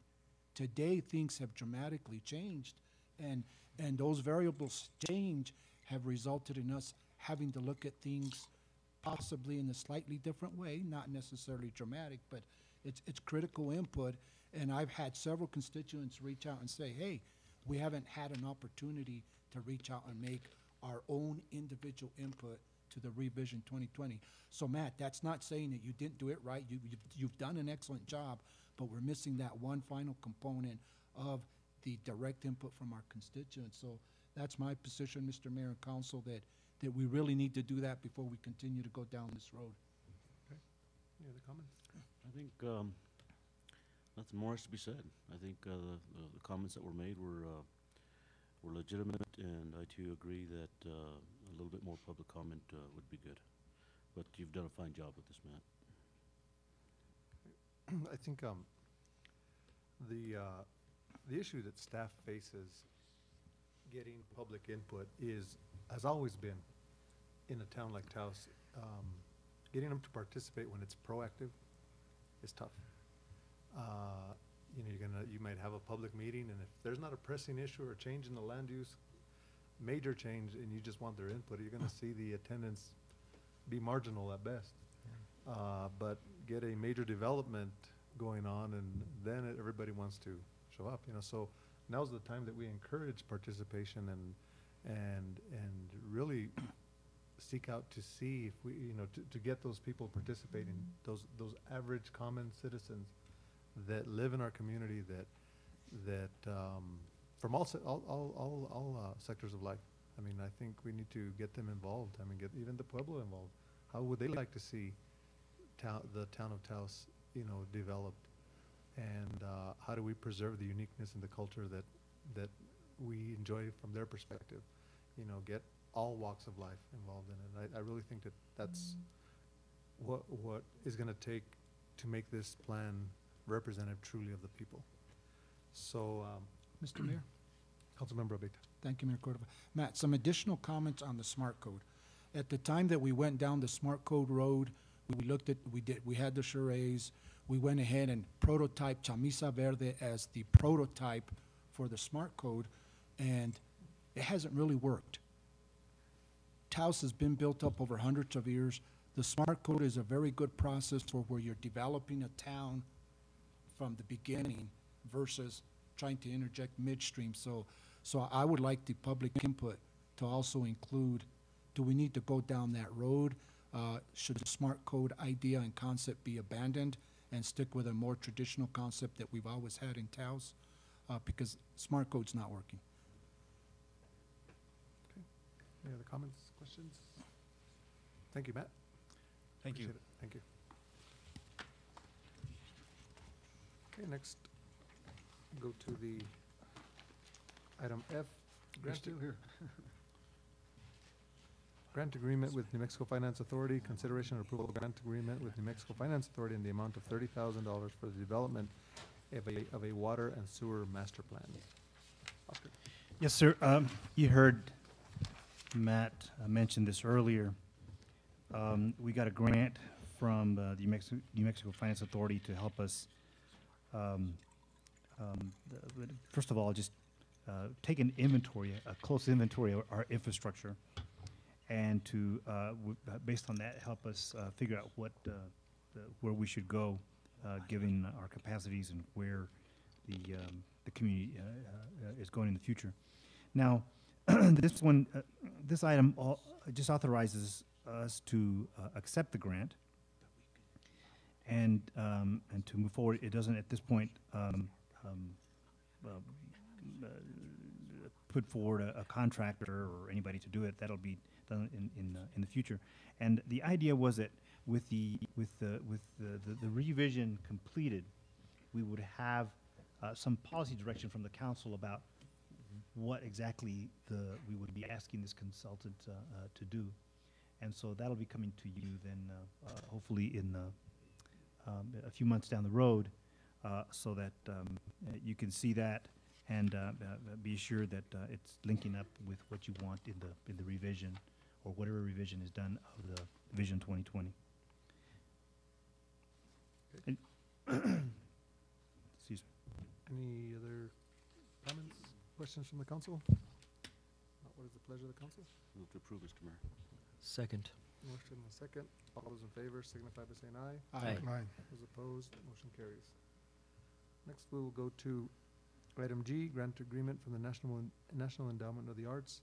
Consideration and approval of a grant agreement from the National Endowment for the Arts. The town was selected for a $50,000 grant to pay for the site selection, preliminary architectural design, public outreach, and cost estimates for development of Taos Artists Lofts, which is an affordable housing development for Taos for artists. Oscar.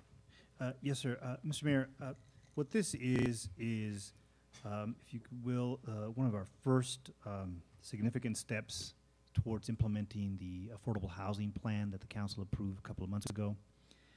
And the council actually budgeted an amount for this. What this attempts to do is to recruit a developer that will work with us to come up with a development proposal for housing for artists. It too was something that we were hoping to get some direction with council's direction on the revision or the Vision 2020.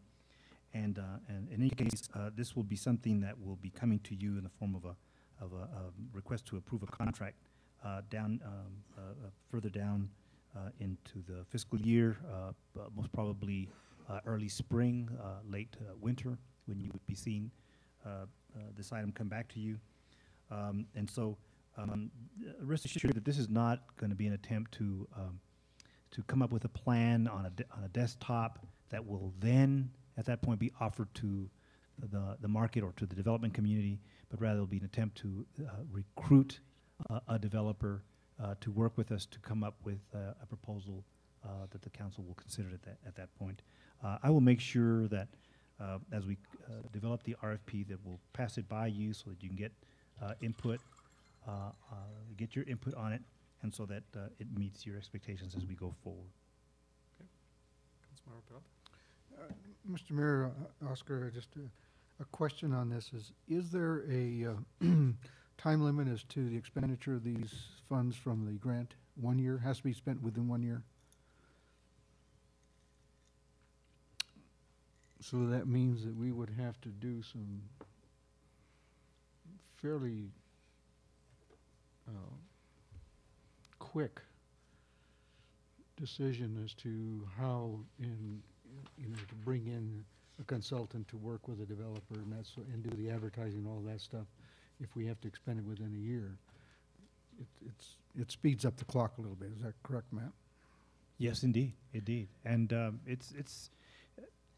we are, even at this point, if you will, ready to go. We prepared, in preparation for this, an RFP that we submitted to the municipal, New Mexico Finance Authority, Mortgage Finance Authority. We've been working with Mr. Joseph Montoya on this, but we still want to pass it by you to see what you guys think about that. But in essence, what it tries to do is to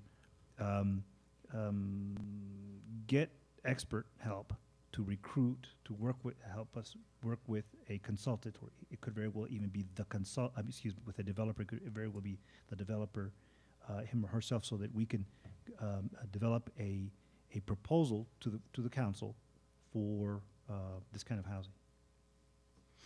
So yes, to answer your question more directly, sir, yes, it is a short timeline. We thought we could meet it, and we're confident we can, even if we give you the extra month or two to provide us input on what that RFP should look like. Mr. Mayor, if I could, one of the things that I thought I heard, and you can correct me if I'm wrong, Council, is that the council felt that the town needed to get out of the housing business and work with the private sector to have them come in and do the legwork and do all this stuff, but we would sit there as a resource and a helping hand to get things done, such as if we have property that's available that might work for them, that we would try to produce that and provide that for them, but not get our hands into the pie, as we tried to do with Chummy Severely. That didn't work too well. We're not in that business, but I think that if we have a consultant on board that can help us do the sales job that we need to do that we couldn't do in the past, I think that keeps us at an arm's length and gets the developer in here to do the job that needs to be done and gets our hands out of it, so that it becomes much more of a project that is originated by the developer based upon the resources that are available to them that they know about, and we provide some of the resources available to us in cooperation.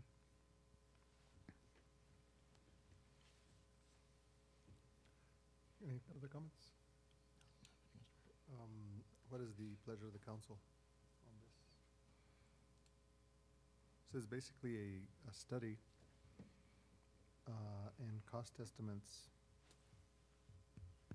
to see the feasibility of providing housing as it relates to possibly the Chamisa Verde and renovation of the convention center. In partnership with a developer, so that it's not just a plan, but rather a proposal to the council by someone who has the capability to actually make that happen, has the experience, has the capital to do that. And so this would help us work with such a person or such an entity, so that you have in front of you such a proposal. Yeah. Mr. Mayor, if I could, I think the idea here was that I looked at when the presentation that I read was that these were examples of locations for possible development, not necessarily the ones that would be given to the developer. That's the developer's responsibility to make a determination what works best for them rather than what works best for us. Because if we don't do it that way, they're going to say, no, I need to go someplace else. So that's the reason I was saying that this is what we would use a consultant for, is to help us make our case that we're here not to tell them how to do it, but to help them get it done. Okay. Okay. What is the pleasure of the council? Move for approval, Mr. Mayor. Second.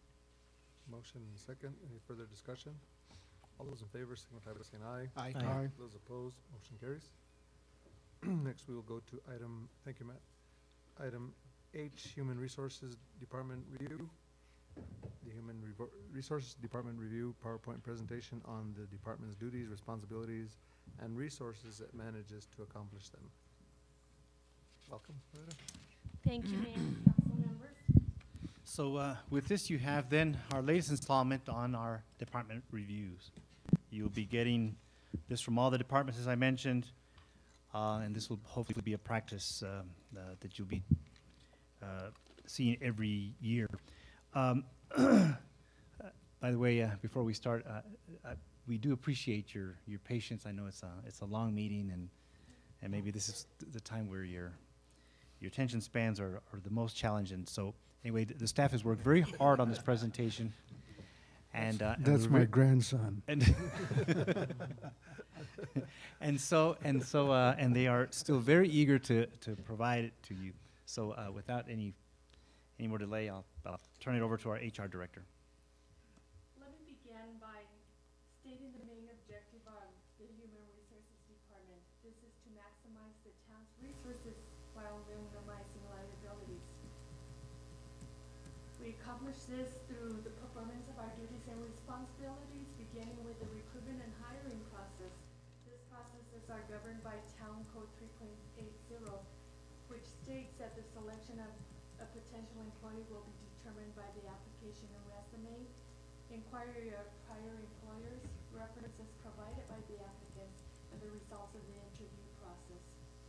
Title VII of the Civil Rights Act of 1964 and the New Mexico Civil Rights Act also apply in the recruitment process.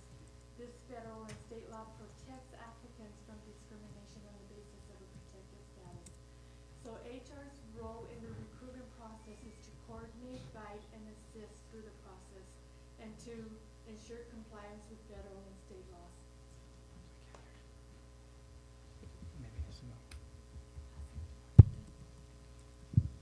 Take this one.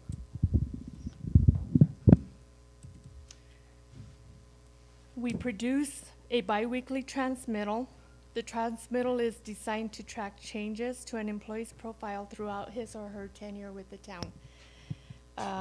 Items that we institute within the transmittal are new hires, terminations, employee reclassifications, changes to pays, items of that nature. HR's role in benefits management is to offer support in obtaining and maintaining those benefits that the town offers to full-time employees and partial benefits offered to part-time employees. We also provide guidance to employees in the management of their benefits. Our department coordinates the town safety program. We process and submit workers' comp claims to New Mexico Workmen's Compensation Administration. It's important to stress that our department does not make determinations. These determinations whether to approve or deny a claim are made directly through New Mexico Workers' Compensation Administration, and any appeals also goes through NMWCA. We also provide guidelines that ensure compliance with OSHA regulations. OSHA is the Occupational Safety and Health Administration. And we oversee New Mexico risk management safety training requirements. This is important because if we meet our safety requirements, we become eligible to receive dividend credit from our insurance premium. And as Marietta mentioned earlier in her presentation, this year's dividend credit was $17,189. In employee relations, HR works to bridge the gap between employees, management, and administration. We're tasked with being the neutral party through these processes. I'd like to call your attention to the second bullet point. Since I became HR director in October of 2008, the town has received 8 EEOC charges of discrimination based on a protected status. Of the 8 charges, 7 have been dismissed and 1 is currently pending. It's my responsibility to respond to these charges. I work closely with those individuals involved to gather relevant information, and because we have become better at documenting and addressing concerns as they occur, it has helped me to prepare good, solid responses to these charges. Also, bullet point number 5, over the past 4 years, we've made great strides in affording our employees due process when adverse action is either recommended or taken against these employees. Throughout all this processes, Human Resources' role is to ensure the employer's rights are not violated, the employees' rights are not violated while also protecting the town's interest. In Human Resources Administration, we ensure compliance with federal and state laws. To give you a brief synopsis of the purpose of each of these laws, the Family Medical Leave Act lets covered employees take extended time away from work to handle certain family or medical needs. The Americans with Disabilities Act prohibits discrimination based on a disability. And Workers' Comp Administration provides money as compensation for workers who are injured at work. New Mexico Workers' Compensation Administration provides 66% of an employee's salary. And the last two bullet points I will elaborate further within my presentation. The resources our department uses to fulfill our duties. The department is staffed with 4 full-time employees. Our budget is funded 100% from the general fund. Current expenditures for this fiscal year are $283,560, of which 72% are for wages and benefits. Our technology we use to perform our duties and responsibilities. We use the automated financial suite Encode. We utilize the human resources and payroll modules on a daily basis. Also, we utilize the internet a lot to help us with our processes, to include these processes listed above. Okay, level of services that we provide. There's 2 components to the level of services an HR department. Our HR department provides. The external level of service is dependent on the needs of the organization, the needs of directors and supervisors, and the needs of the employees. What I've listed for you here are some of our internal levels of services, which outline customer service expectations, timeframes for recruitment and hiring processes, timeframe for benefits management, and expectations for performing safety practices. These are all provided in adherence to our standard operating procedures. And I mention standard operating procedures because I feel that they're very important to any department's daily operations. Standard operating procedures, which are called SOPs, are written guidelines used to provide clearly stated expectations, creating knowledge base used to streamline processes as well as the tools needed to achieve success. So our strategic overview. I list communication as one of our strengths in our department. My department communicates effectively with tact, good judgment, and sensitivity. We promote confidentiality to the highest extent we possibly can. We brief administration on potential human relations issues. We're responsive to management's needs, and we communicate to employees when their concerns have been addressed. And as part of being a good communicator, we also have to be good listeners. We are good listeners. My door is always open, and I make myself available to any employee who wants to come in, and whether it's vent or they have a specific issue they need to address. Our standardized processes. HR operates with standardized forms that we have created for systematic HR processes. This helps to protect against discretionary or arbitrary processes that can set the town up for potential litigation. Weaknesses. We need to provide more training in HR law. Our personnel code is outdated, and we are also operating with an outdated safety manual. So I'm going to address our threat. Our main threat right now is declining morale. This is a real concern of ours in this environment where there's not much going on. There's few resources to motivate employees. There was a period of time where our resources were healthy and the town was able to be generous. Those times are over. We no longer can afford to operate like as such. We've been forced to rethink the way we do business. Over the past 2 years, we've eliminated 20 positions through attrition. That's huge. And the reality is that we continue to evaluate positions as they become available. we consider things as when a position comes available, such as, do we hire in the same capacity? Do we need to restructure the position, or can we just eliminate it through attrition? We also continue to ask employees to do more while facing the fact that the last pay increase our employees received was a 1% increase in July of 2010. And we've also recently notified employees this year that they will not receive a lump sum benefit. All these factors contribute to the low morale we are currently experiencing.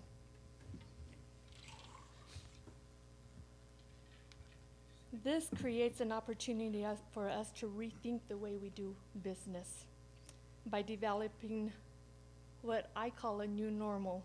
It's a new way of thinking. We are moving towards an institutional cultural change where our focus will be on increased accountability through performance management. Town staff needs to accept and acknowledge that these changes are not an option. They're a reality and a necessity. They also provide for good, solid business practices. You can already see evidence of these changes through our town manager dealing with the town's human resources differently, and these presentations are a prime example of these changes. And we will continue to see more changes being instituted.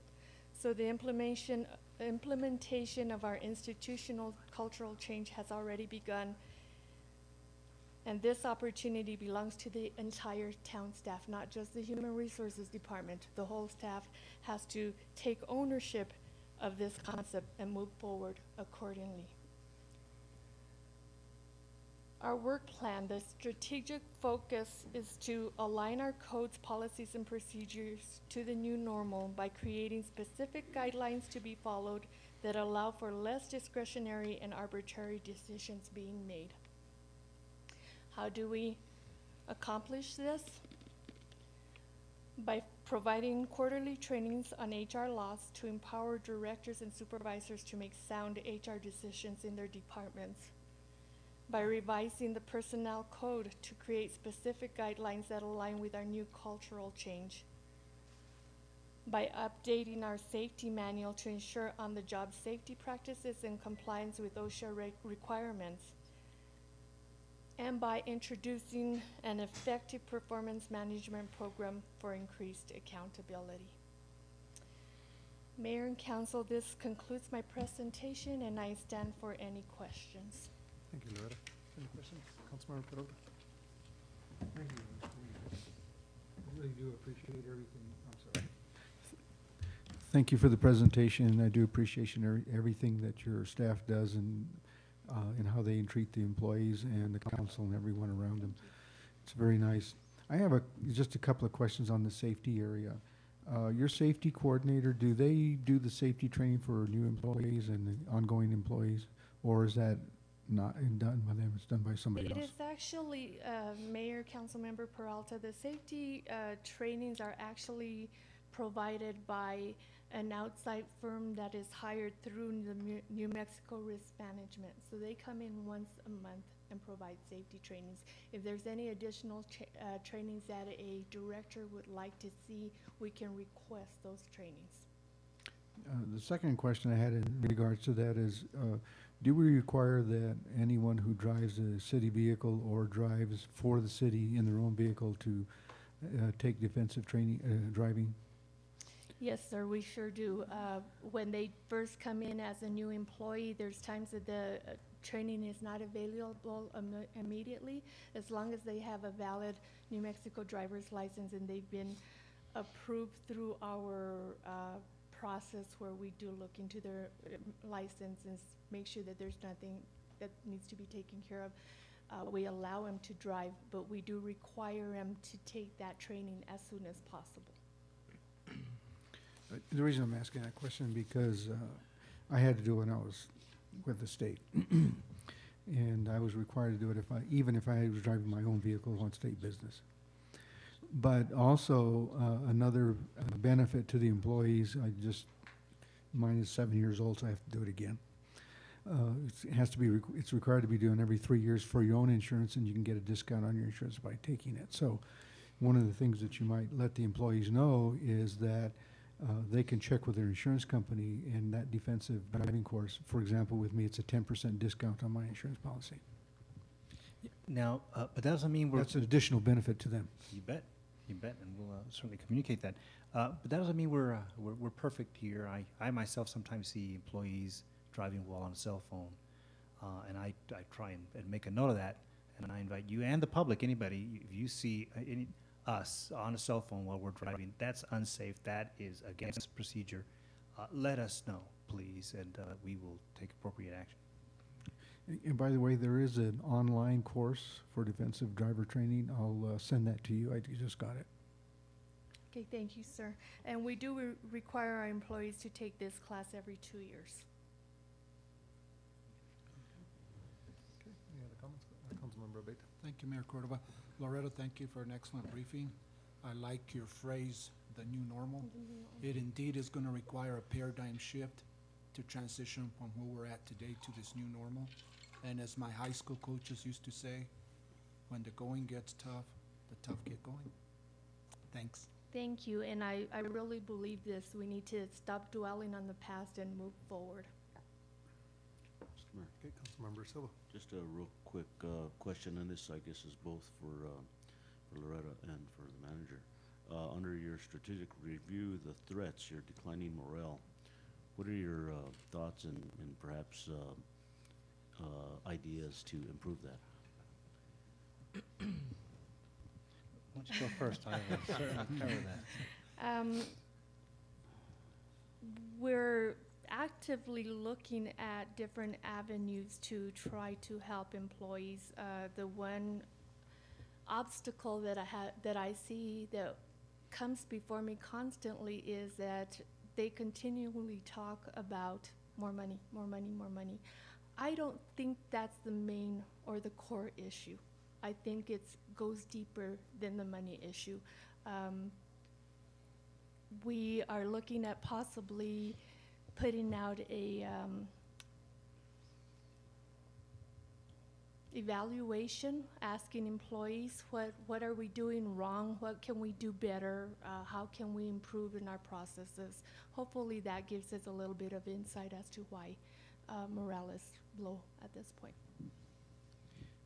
Yeah, there are a couple of things that I want to bring to you soon to address this, and one of those things is going to be I want to find out from the employees. I do want to do a survey among the staff to find out why there is that lower morale. What kinds of things would make the most difference, and then among those things, what things can we afford? What things can we do about that?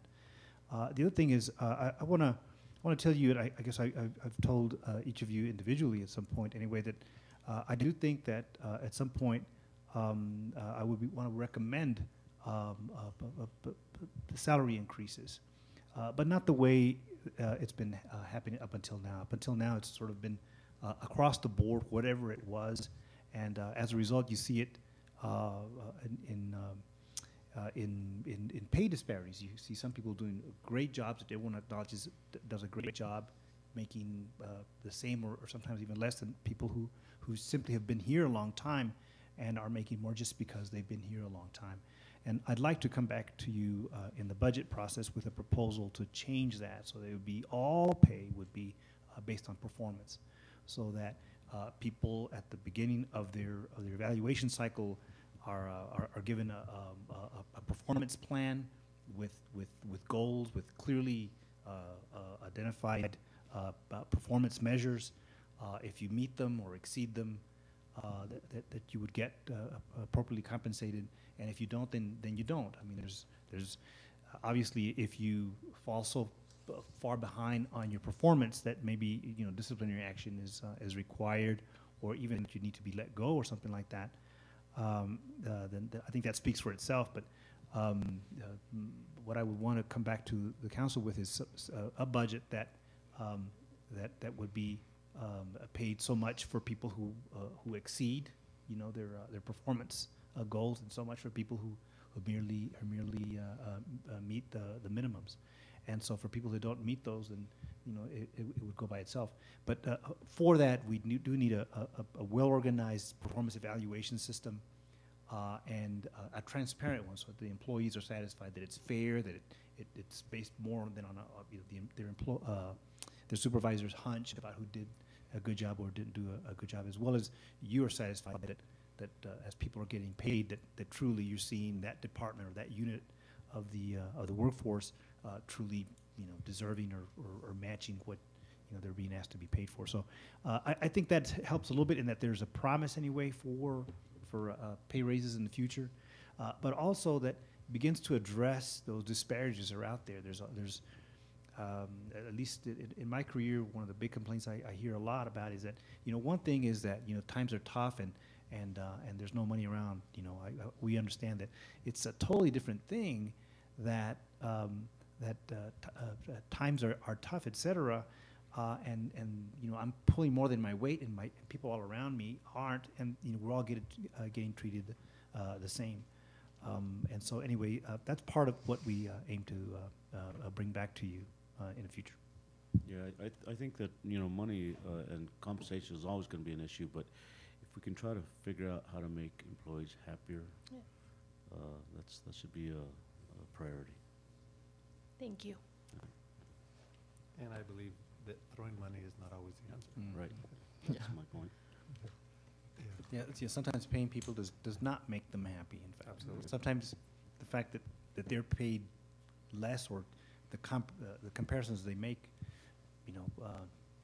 doesn't help if you give everybody across the board the same if they're still behind and feel that they're working harder than the people next to them. If we could make it an environment where employees look forward to coming to work and they're happy, I think that then we're doing our job. Yeah. So we'll do a survey, and I'll bring you back the results so you can understand more clearly where those hot spots are and what makes a difference and what doesn't. And Mayor, as I stated in my presentation, I do welcome any input from employees. My door is open. If they have suggestions, that's what I'm there for. Well, and I don't want to get to an environment where you're compensating them more to put up with the true issue that they're concerned with. They need to identify what is making them concerned that is declining their morale, and start there. Because simply compensating them more to tolerate what they're putting up with, if they're putting up with anything. So anyway, Councilmember Gonzalez. Mr. Mayor, Trujillo and Mr. Rodriguez, thank you guys for the presentation. It is always refreshing, and it helps, again, to identify, one of those components is the HR department that, maybe the general public doesn't think about as far as one of those departments that we get called for on a daily basis, whether that's from employees or relatives of the employees. And the one thing that I would like to stress is, the declining morale is hard, and right now it's a tough economy, and that's for everybody. But as Mr. Mayor a while ago mentioned, that we have a new way of doing business, and that's just the economy in general. And the one thing that I would urge to look at is the 40-hour work week and the way that we allocate those hours. For example, I know it was discussed in our last retreat with regards to the services that we provide our constituents, because at the end of the day, a disgruntled employee will roll over off onto the services that we provide to our citizens as well. Mm-hmm. I know it's a new way of doing business, so with that, we bring in the different time shifts also. For example, our youth and family center, library, to get a clear understanding of the utilization of those services. And that's going to be a hard thing, because maybe there's utilization higher on weekends when an employee is used to being off on weekends, and there's going to be a time that we need to make that transitional shift. As Mr. Hill said, there's a new normal in business from what we were all used to. So again, thank you for the presentation, and thank you. Appreciate it. Any other comments, questions? Thank you, Gary. Okay, next we'll go to the next item. That is item I, Taos Regional Airport Department Overview. Oscar. So we had two today.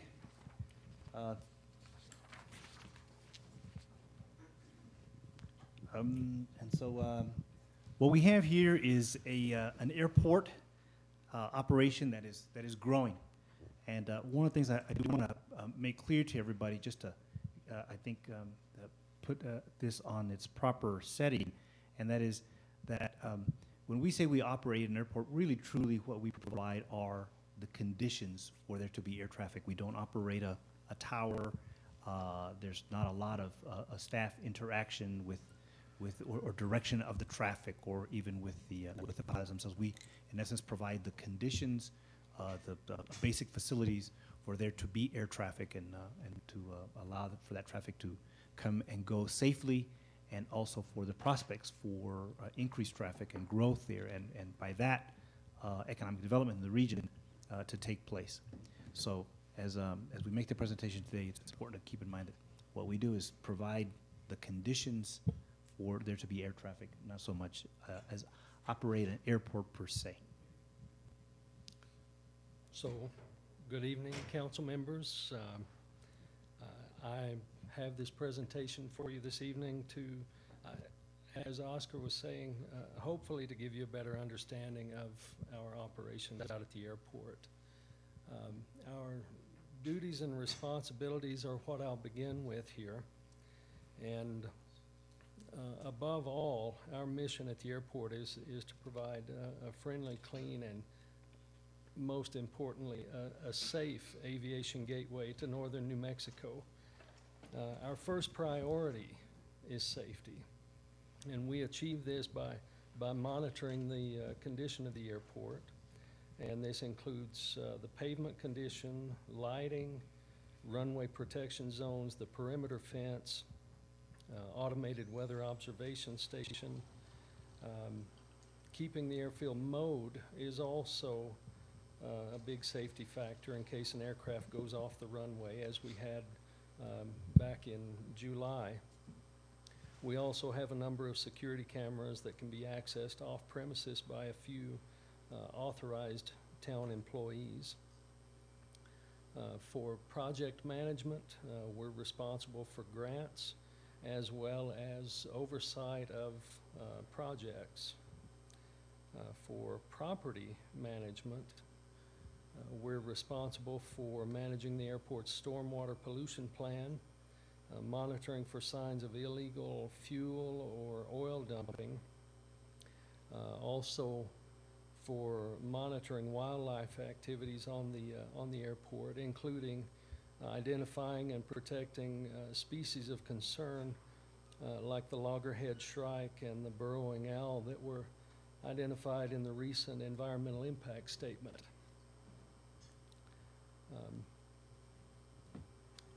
Property management also includes monitoring lease agreements.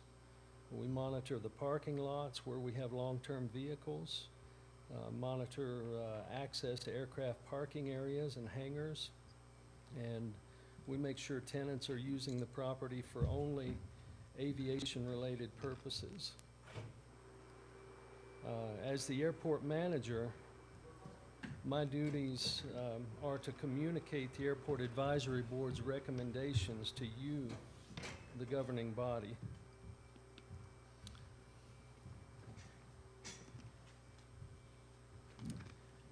And our resources, the airport has 2 full-time employees. We have an annual operating budget of just under $142,000, 76% of which is dedicated to salaries and benefits. Our equipment includes a small complement of heavy and light equipment for snow removal and grounds maintenance, a number of security cameras, and currently we have housing for an airport security officer. The level of service, checking the paved surfaces twice a day. It may seem like a small thing, but it's really critical that aircraft have a clean surface to operate from. For an object damage or FOD, it can damage tires, propellers, jet engines. Some of the items that we've removed from the runway and the apron area include antennas, pliers, nuts and bolts, and reading glasses. We found all of these things either on the runway or on the ramp where the airplanes taxi. And animals. And animals. In fact, we just caught 2 puppies last week in the middle of the runway, and animal control came out and took them to Stray Hearts for us. 2 months ago, it was a small herd of horses. Cattle. Cattle, excuse Yeah, me. we had cattle on the airport property a couple of months ago too. And occasionally we have an aircraft that veers off the runway, like I mentioned back in July. Or sometimes they'll stop a little bit long going off the pavement. So keeping the airport vegetation at 6 inches or lower adds a great measure of safety when this happens. We keep 200 acres mowed right now, and this is going to increase to over 800 acres with the airport expansion. And some aircraft have really strict guidelines for taking off or landing in winter conditions. And my staff is really diligent about monitoring the snow conditions, even through the night when we expect snow. So we're able to operate the snow plows day or night for immediate snow removal. And under grants, we work with the Federal Aviation Administration as well as the New Mexico Department of Transportation Aviation Division on airport grants. The environmental inspections that we do, they're conducted by staff that's received training from Gordon Environmental down in in Bernalillo. And we do really thorough inspections that include the buildings, fuel storage tanks, culverts, stormwater drainage areas. And as you know, the 5-member Airport Advisory Board meets every other month. In fact, 2 days from now is our next meeting. The strategic overview, our strengths. I grew up around aviation, and I've worked at several airports over the past 30 years as either a maintenance worker or an aircraft mechanic, including Dallas Love Field and the Albuquerque Sunport.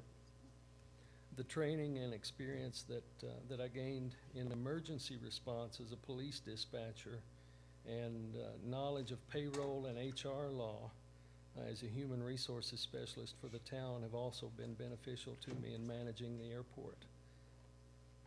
I'm fortunate to have an airport maintenance specialist that has such a wide range of experience, including fence installation, heavy equipment operation.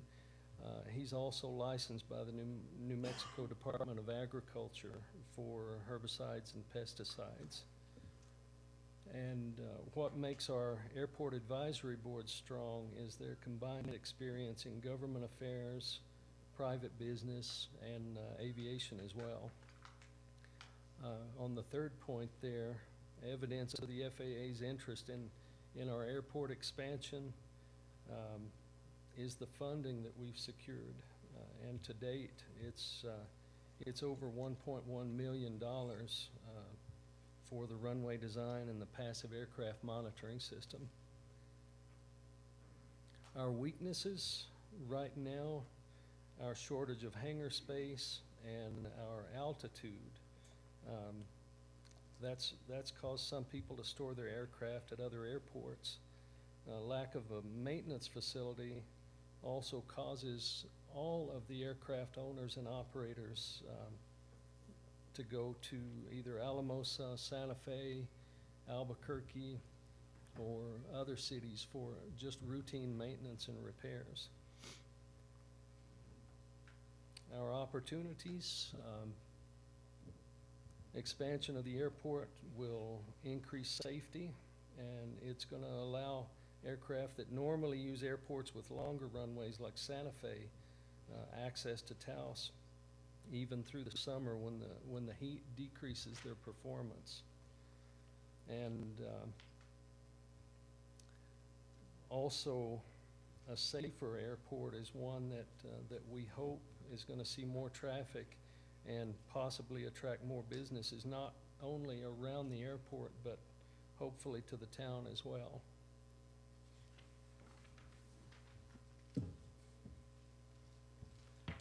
And the threats that we're facing because of the weak economy, and I guess that's going to be in everybody's presentation because it's what's on all of our minds. We can't know when or how much funding is going to be available to complete the airport expansion projects. As the airport sponsor, the town doesn't have any ability to require appropriate zoning that's compatible with the needs of the airport. Incompatible land use around the airport, such as a tall structure or a densely populated area off the end of a runway, it could limit the airport operations or change the aircraft traffic patterns. The FAA recommends compatible land use near airports, but they don't have any legal authority to implement or regulate local land use ordinances. As it is now, the town may not find out about a proposed structure until, you know, that would be a hazard until there's a public hearing or possibly even construction begins on it. So that's that's a really big threat. Before we go to the work plan, one of the weaknesses I had asked, I've been focusing a lot on, and I've been asking the staff to help me with that. I mean, really everybody, is the very limited income making possibilities at the airport.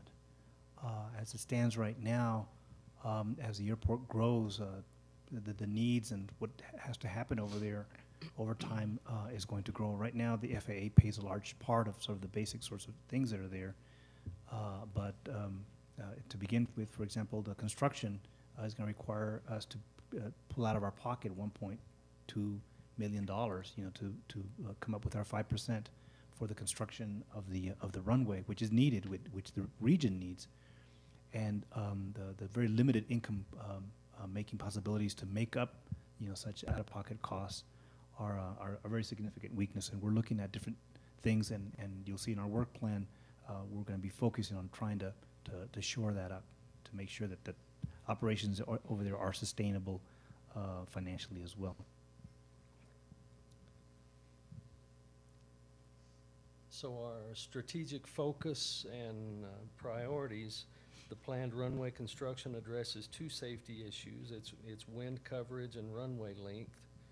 At the same time, I see a major part of my job as protecting the beauty and the culture of our community that we share with Taos Pueblo, and the memorandum of agreement that we entered into protects both Taos Pueblo's heritage as well as the uniqueness of Taos itself. Also, an airport master plan is going to be critical to ensure the development of the airport is in the best interest of the community and the best use of available space. And just so to add, to highlight the importance of this, we are now just starting to get some preliminary proposals from interested business people who want to become part of the operations there, you know, and through the gate, et cetera. As you go there right now, there's very little happening over there. And we hope it will grow. And one of the things we're going to take a look at is a master plan whereby we can expect over time that there be enough gross receipts tax or even property tax or some sort of revenue that can come out of those operations so that we can keep the airport funded and going. The airport, like a lot of things that the town does, is one of those things where the town of 6,000 people shoulders the burden for a valley of close to 30,000 people. And when they're small operations, it's not very hard to do that. But when they become successful and they flourish and they become much larger operations, you can see how that business model is just is at risk of us not being able to hold it up.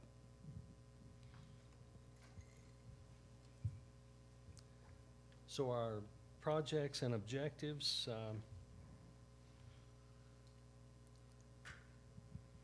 although there may be other benefits to the airport expansion, as Oscar was saying, the main objective here is safety. The stipulations in the memorandum of agreement benefit Taos Pueblo, but they also serve to protect the town and the county. A well-designed master plan will take into consideration possible future uses of the airport, such as a base for aerial firefighting, facilities for civil air patrol, and possibly even ground support for passenger service or some type of air cargo operations. And then county zoning, land use around airports nationwide is a big concern. So I think working with Taos County to develop some type of compatible use zoning around the airport, this will protect landowners and investors around the airport economically, as well as with their physical safety. And that is what I have for presentation this evening, and I hope it's given you some insight into our challenges and our opportunities at the airport. And I welcome your questions and comments. Okay. Any comments, questions? Councilmember Peralta? John, thanks very much for the report. Very enlightening. And it did spawn some questions for me. One is, do we have sufficient land for private developers to come in, for example, and provide hangar development or even a maintenance facility on the airport? And the second question in regards to that is, the large hangar that we have out there, is that available for maintenance or not? Well, the first question, we have a lot of land out there that was designated because of the type of intersection that the two runways would have, where there has to be a certain clear vision at some point in one runway to see traffic coming from the other.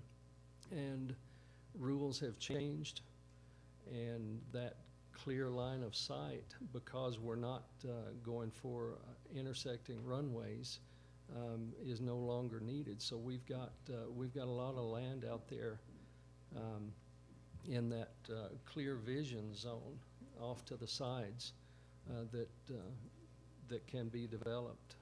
And we've also got private developers who have bought land adjacent to the airport that are working on plans to do some type of through-the-fence operation on their own property, and with that, pay some type of an access fee to the airport based on square footage. So we've got room to develop hangar space and businesses out there. And your second question, the big hangar out there, I don't know if you're talking about Taos Aviation Services, the hangar that Mr. Worrell built, or the one that we have about a 60 by 80 facility that's being rented out right now. The smaller one, I believe at one time did have maintenance facilities. Mm-hmm. But because of the economy or not getting enough business, they moved on. The big hangar, the land lease expires, I believe, the end of May 2014, with an option for 4 more years in that place. They have talked about being able to house some type of maintenance facility, as well as land off the airport property, adjacent to the airport property. It's been talked about hangars being built there that could support some type of maintenance facility. Thank you. Thanks, Jim. Oscar, again, thank you for the presentation. Just real quick, have we looked at any form of like economic development grants available for transportation out of Taos, as far as bringing in, you know, New Mexico Air or somebody to Taos? I know Los Alamos County just received an economic development grant for air transportation out of Los Alamos. Is there a possibility that we can maybe start looking into something like that? We can look into that. Go ahead. No, certainly we'll look into that. We'll look into any possible other way to generate revenue over there so we can afford it. Good, thank you. And we had talked about in the past, I believe even before I was airport manager, the town supplementing some type of air service. So yes, it is a possibility. And the only reason I ask is because I've been talking with Jim quite a bit over the past few weeks. In my local travels, for example, going out to Carlsbad, as opposed to making the 7-hour drive, it would have been easier to fly. And there is a round-trip flight out of Albuquerque for $187 versus the $496 that got paid out through federal funds, not through the town, but through the regional coalition that I sit on.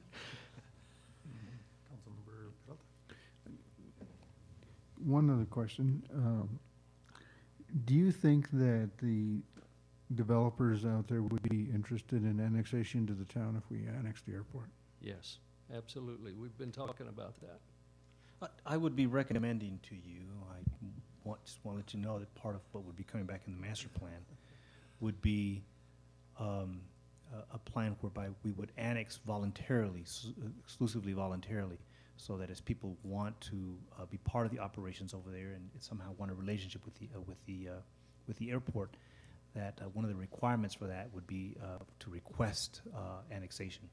So again, so that the GRT that's generated there comes to the town, as well as the property taxes that come to the town. So so far, the people I've talked to consider that to be a positive development. In fact, we may very well have some of those people in the audience here today. Thank you.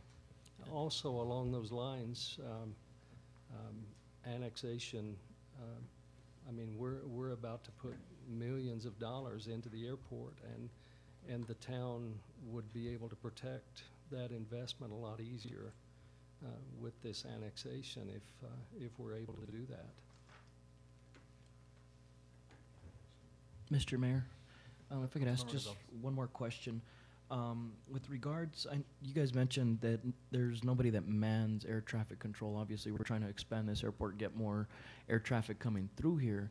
Is there at some point going to be talk about how we're going to address those issues of air traffic control? Air traffic control isn't mandatory to have air service. There is certification from the FAA, so there are requirements. The Federal Aviation Regulations, the FAR's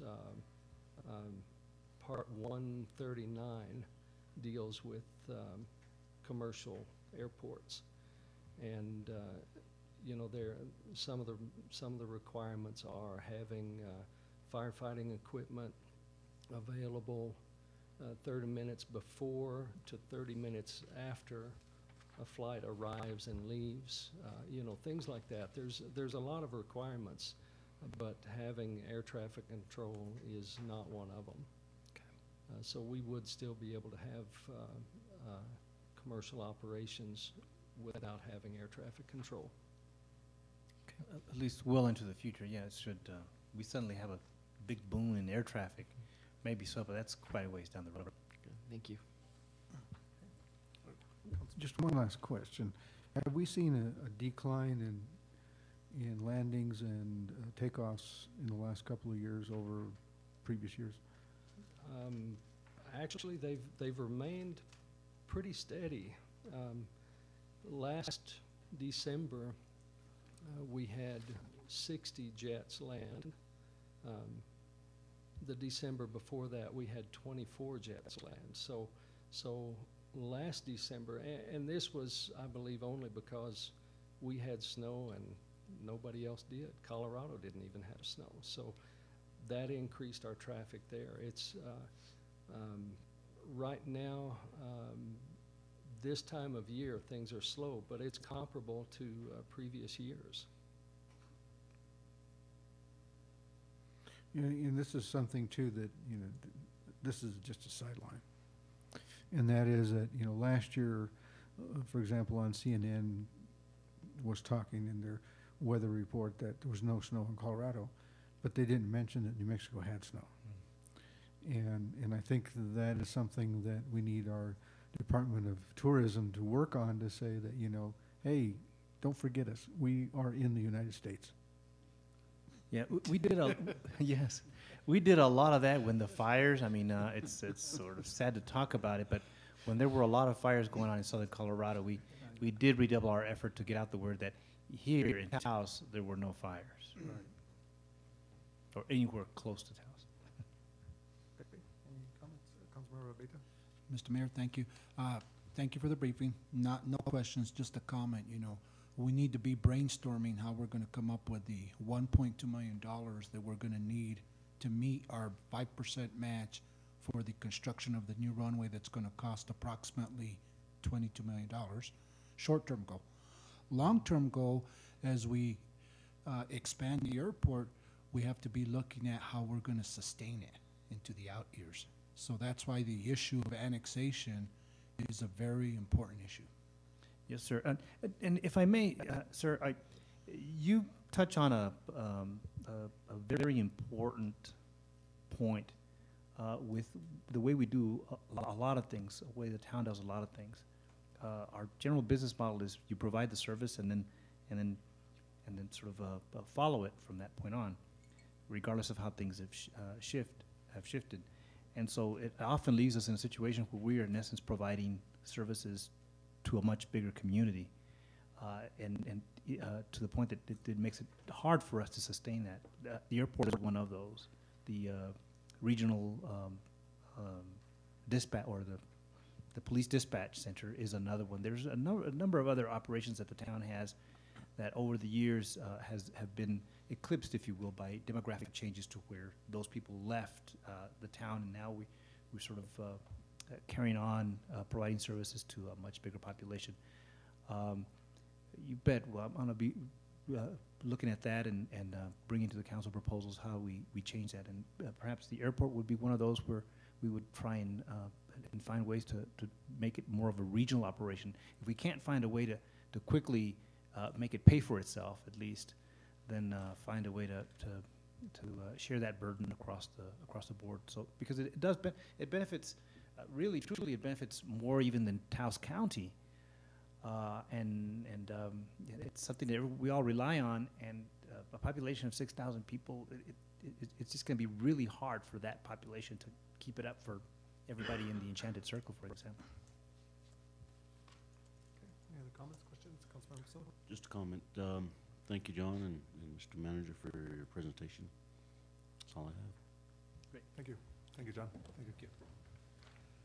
Okay, next we'll go to item number 9, Ordinance 1213, consideration approval of Ordinance 1213, amending Chapter 376, Section 376-200 of the Town of Taos Municipal Code with respect to overtime provisions. Oscar, I know we had talked about this, and you were requesting more time on this issue to bring it back at a later date. Well, Mr. Mayor, what I would request is this.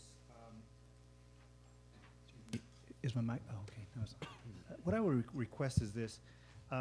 The reason this thing even appears on your agenda is because we feel it's very important for a lot of reasons to formalize a practice that we have. And this is a practice that has been around for gosh, we were doing this research, but way back until even when Gus Cordova was a manager. And so over the years, we just kept following it, and it was never actually burned into written policy. And so it is just proper, it is necessary to recognize that practice at some point, because, well, there's just a lot of good reasons to do that. Let me just leave it at that. And so what I would request at this point, Mr. Mayor, is two things.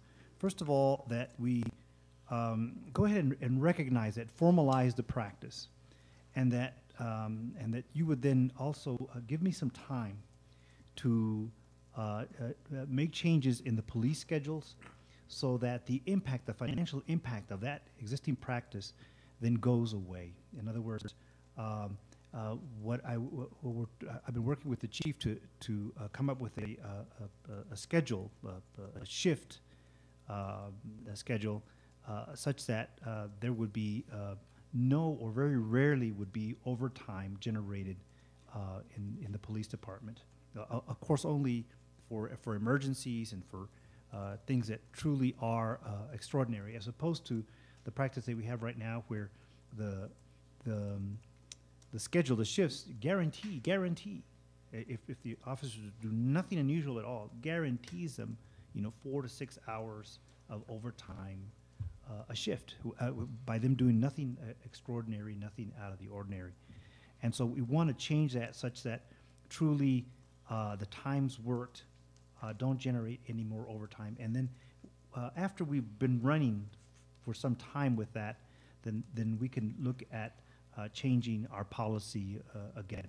So with that, if you'll approve this, you will be seeing starting March the 2nd, a shift changed such that the impact of this is not going to be felt. And just to be sure that you understand what's all on the table here, you requested information the last time this came up, and the finance director has circulated a memo detailing what that impact is. It is significant. Right now, FLSA, the federal law, says that we are not liable for overtime, for police officers anyway, for overtime below 86 hours. So the earliest that they can start to claim overtime is 86, anything above 86 hours. And that's what the minimum that federal law requires.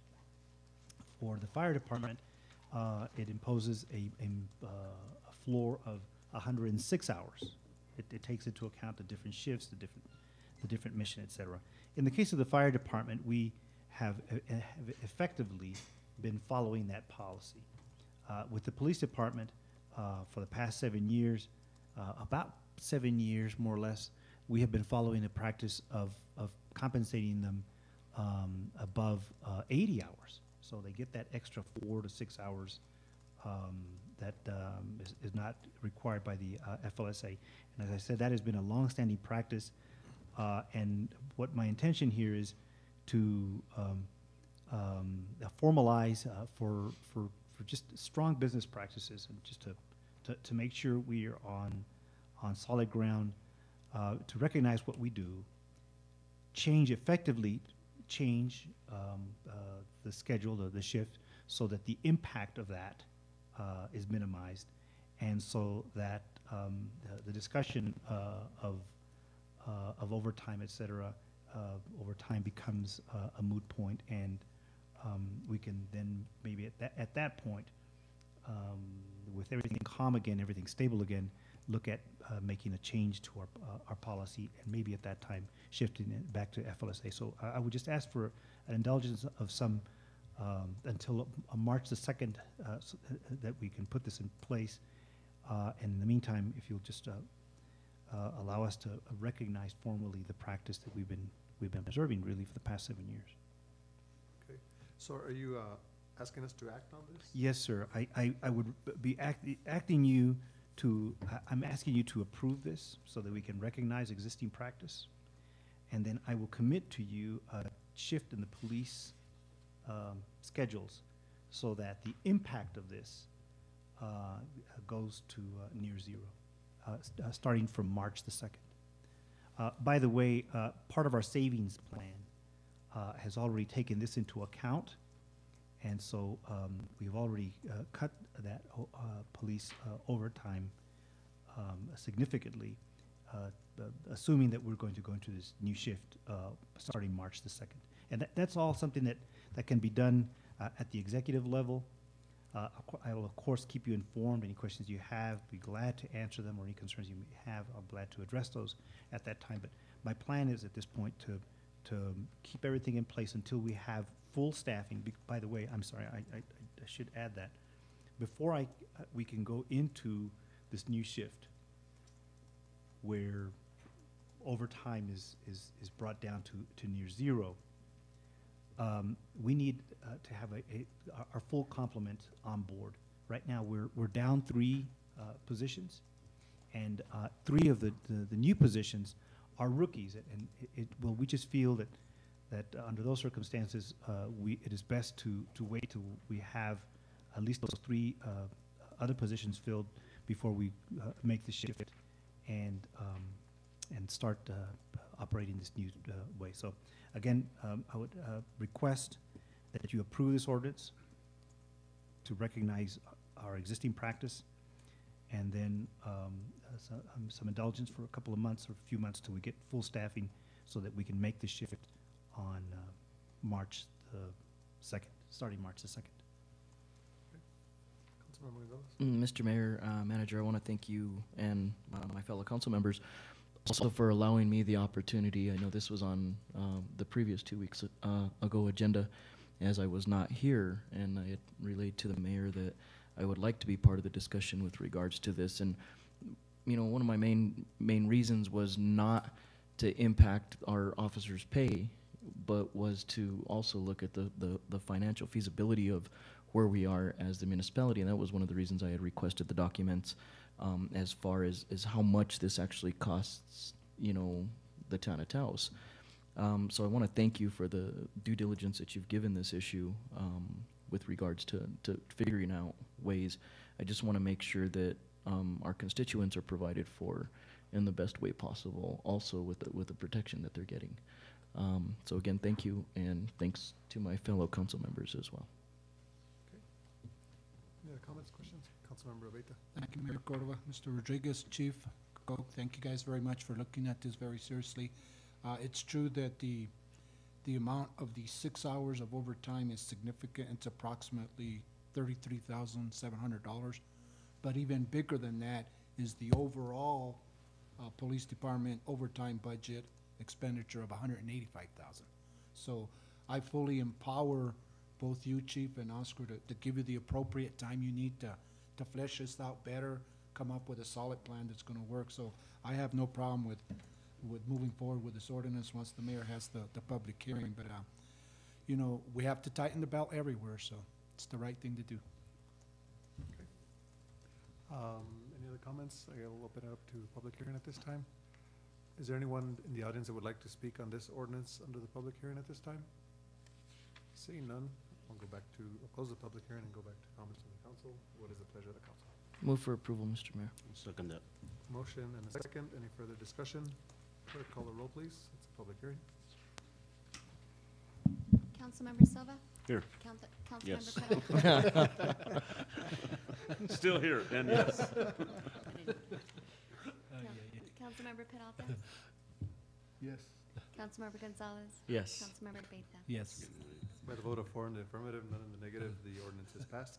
Oscar, I would also ask that you look into the take-home policy and just as a whole of the police department as well. Yes, sir. That's coming. Okay. All right, any other comments, questions? That was our last agenda item. If not, entertain a motion for adjournment. I have none, Mr. Mayor. Move for adjournment. Second. Motion and second. All those in favor, signify by saying aye. Aye. Here. Those opposed, motion carries. Thank you. Here. Good night, everyone. Yeah. Thank you. Here. Here. Here. Not here anymore. Let's go home.